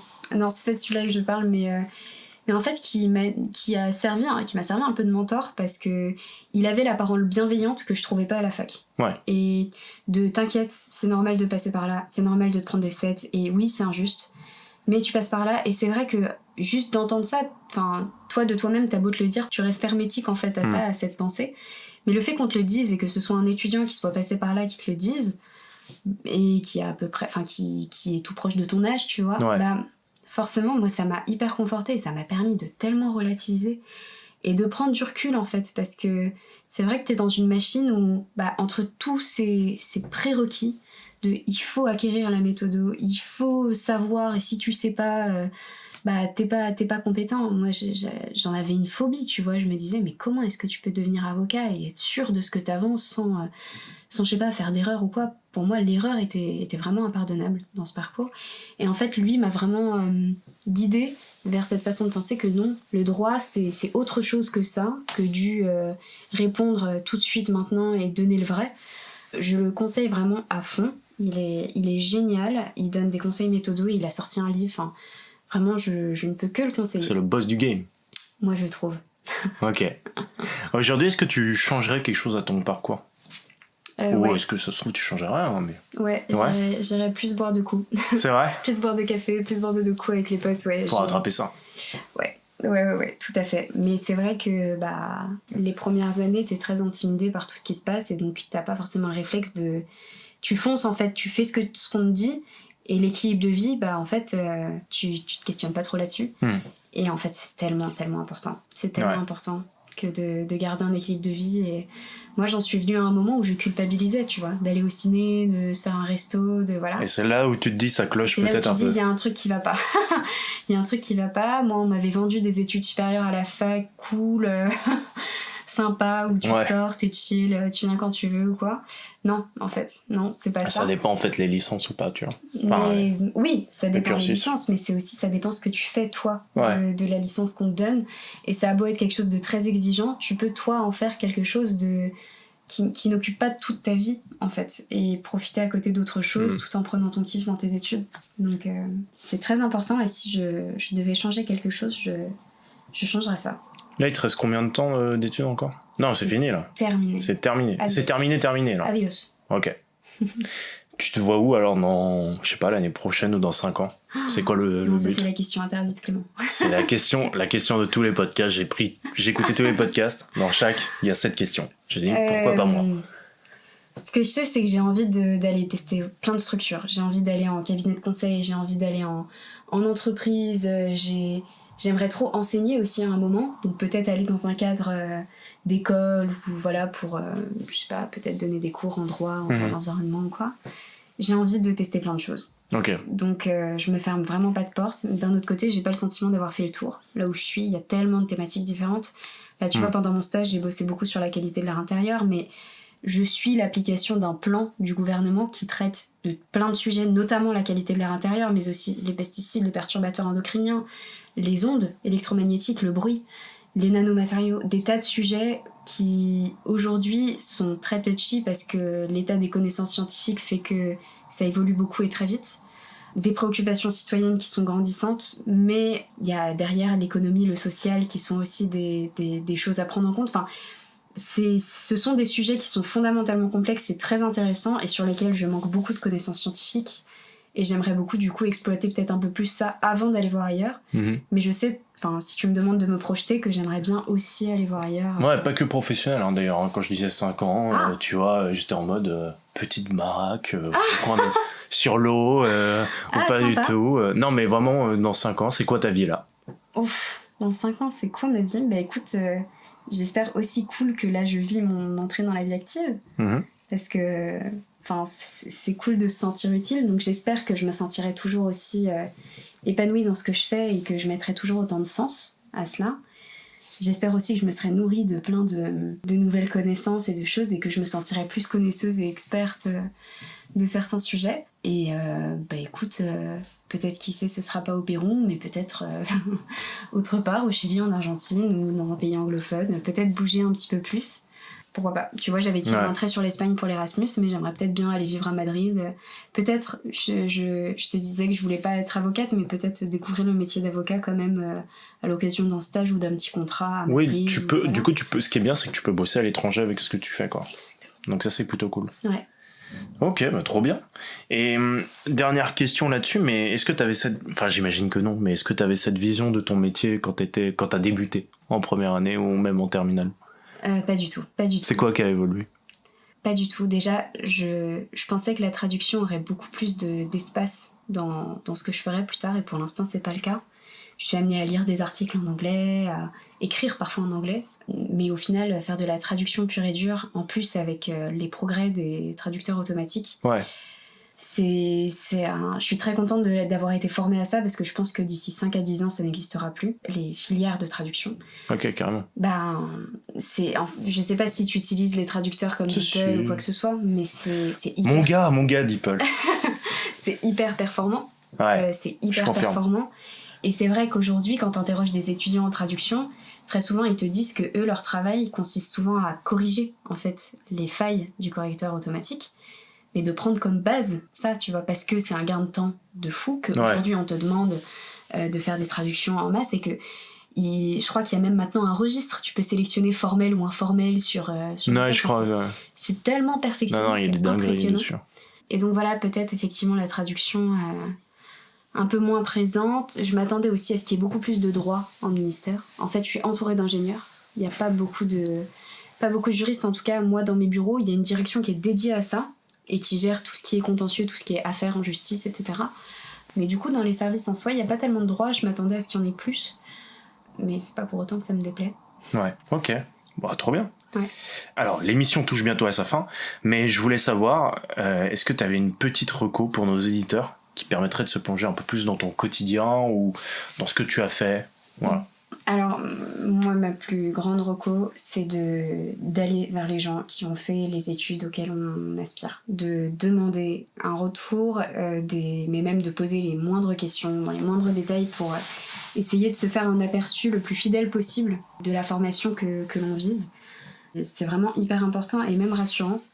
Moi, c'est vrai que pendant le Master 1 et toute cette incertitude liée au Covid et le fait que ce soit à distance, les anciens M2 nous avaient vraiment aiguillés sur ce qui allait nous attendre, ce qu'on allait faire et tout. Et ça m'a permis d'appréhender les choses, mais de façon beaucoup plus simple et beaucoup plus sereine. Mmh. Et donc, je pense que c'est vraiment nécessaire. Je pense que aussi la solidarité dans la promo, bon après à 1 on peut pas faire grand chose, mais c'est hyper important. C'est ce qui te permet aussi de profiter. Je sais que c'est pas l'esprit partout, et beaucoup en droit. Parfois c'est très élitiste. Enfin, moi j'ai des retours d'Assas où ça se marche dessus. Ouais, moi aussi. Ouais, voilà. Bon, moi c'était pas trop l'état d'esprit dans ma promo, donc ça c'est vachement cool. Il y a pas trop de compètes. Donc voilà, et surtout d'être curieux et d'aller voir partout et de pas se limiter à ce qu'il y a à faire pour cocher une case et dire que c'est fait, mais aller plonger derrière, s'intéresser, ouvrir des ouvrages, même s'il s'agit pas de lire l'ouvrage en entier, mais juste... T'as pas un ouvrage en particulier? Comment? Un ouvrage en particulier, toi? À recommander? Ouais. Pourquoi pas? Un pionnier en droit, en droit de l'environnement, enfin celui qu'on cite très souvent, c'est Le Printemps silencieux de Rachel Carson. C'est l'ouvrage qui a en fait... qui a été l'éveil des consciences à la fin des années 60 sur le réchauffement climatique et le déclin des espèces, déjà à ce moment-là. Je pense aussi à Naomi Klein, qui a rédigé des articles, mais juste qui offrent un éclairage mais incroyable et très pragmatique de la situation. Je me souviens qu'elle avait fait, je l'avais lu parce que pour les séances de TD, je te disais, on avait beaucoup d'extraits d'ouvrages ou de lois ou de documents, en tout cas, à lire pour les séances. Et je me souviens qu'on avait eu, je crois que c'était les propos introductifs de son livre Tout peut changer, capitalisme et je ne sais plus quoi. Et elle décrivait pourquoi aujourd'hui, elle essayait d'analyser pourquoi il y a inaction. Dans quelle posture on est face au réchauffement climatique. Est-ce qu'on est dans un déni? Est-ce qu'on a un rapport de provocation face à ça quand on dit que non, il fait pas plus chaud que d'habitude ou que voilà. Ou que c'est bien le réchauffement parce qu'il y a plus de soleil et qu'on bronze mieux, enfin tu vois. Bref, toutes les postures différentes, ou ceux qui ne s'y intéressent pas, ou ceux qui au contraire sont à fond et qui sont anxieux par rapport à ça. Et j'ai trouvé que cette analyse un peu quasiment sociologique, en fait, de ça, et psychologique aussi, était très intéressante. Donc je recommande beaucoup Naomi Klein, Pierre Rabhi aussi, La sobriété heureuse. Il y a énormément d'auteurs à découvrir dans ce domaine, donc feuilletez. Parfait. Bon voilà, on arrive à la fin. Je voulais juste savoir où est-ce qu'on peut te retrouver, par exemple sur les réseaux sociaux, si tu veux les donner, si les gens ont des questions, tu vois, sur la formation. Avec grand plaisir. Sur LinkedIn, mon nom, prénom. Aussi peut-être davantage sur LinkedIn parce que c'est vrai que ça s'y prête plus. Et puis de toute façon, là, avec toutes les infos que j'ai données, on pourra me retrouver facilement. Ouais. Je mettrai ça sur la page Insta de... Yes, du podcast. Donc non, pas de souci pour renseigner pour toute question, sachant que, enfin, vraiment, encore une fois, faut vraiment se renseigner à fond. Donc, n'hésitez pas. Trop bien. Bah, Louise, merci beaucoup. Mais je t'en prie. C'était trop bien, vraiment, hyper intéressant. J'espère ne pas avoir été trop réverbative et Non, moi perso, je ne vais pas changer d'études et pourtant ça m'a beaucoup intéressé. Ah, bah, donc vraiment c'était hyper intéressant. C'était la première double cursus qui vient. Ouais. Donc vraiment c'était trop cool. Bah merci à vous d'avoir écouté cette émission. J'espère que vous aussi ça vous a plu comme à moi. On a essayé de faire un grand panel de ce qu'a fait Louise, mais évidemment ça mériterait encore quelques petits détails. Mais au moins vous avez pu voir un peu qu'est-ce que c'était être juriste linguistique, c'est ça ? Juriste linguiste. Juriste linguiste. Voilà. Tout à fait. J'avais faux depuis le début. C'est pas grave. En tout cas, si ça vous a plu, n'hésitez pas à vous abonner à ce podcast ou bien à le noter sur iTunes, comme je vous l'ai dit au début, avec une critique de votre plus belle plume. On adore ça. J'ai créé un compte Twitter @qu'est-ce que tu vas faire plus tard, ainsi que un Insta, comme ça vous ratez rien, et le TikTok aussi, je rappelle le TikTok, comme ça vous savez tout sur le podcast, sur les futurs invités, sur qu'est-ce qu'on va recommander, puisque je mets aussi qu'est-ce qu'on recommande dans le podcast à chaque fois. Donc voilà, n'hésitez pas à y jeter un coup d'œil. J'ai tout dit. Voilà, j'espère que maintenant tu sais un peu plus ce que tu vas faire plus tard. À très très vite pour un prochain épisode. Salut. Salut. Que se passe-t-il? Moi, je te dis, qu'est-ce que tu veux faire? Et tu me réponds, tu n'en sais rien, que veux-tu faire? Là, je n'en peux plus. Je suis en bout du rouleau. J'ai envie de rentrer, me foutre mes servantes et terminer mon soir. Je pense qu'il est un peu trop tôt pour faire un choix. D'accord. Mais mon choix est fait. Ah, donc vous avez choisi. Bon, récapitule dans le calme. Bon voyage, arrivederci, sayonara, adieu, bon débarras, bon vent, que le diable t'emporte à 312 km. Qu'est-ce que vous faites mercredi prochain? Mercredi prochain, rien. Parfait. L'ami chez qui on devait aller ce soir redonne un dîner, vous êtes bien sûr invité. C'est vraiment très gentil, ça. Non, c'est normal, on vous a raté aujourd'hui, on ne va pas vous rater la semaine prochaine.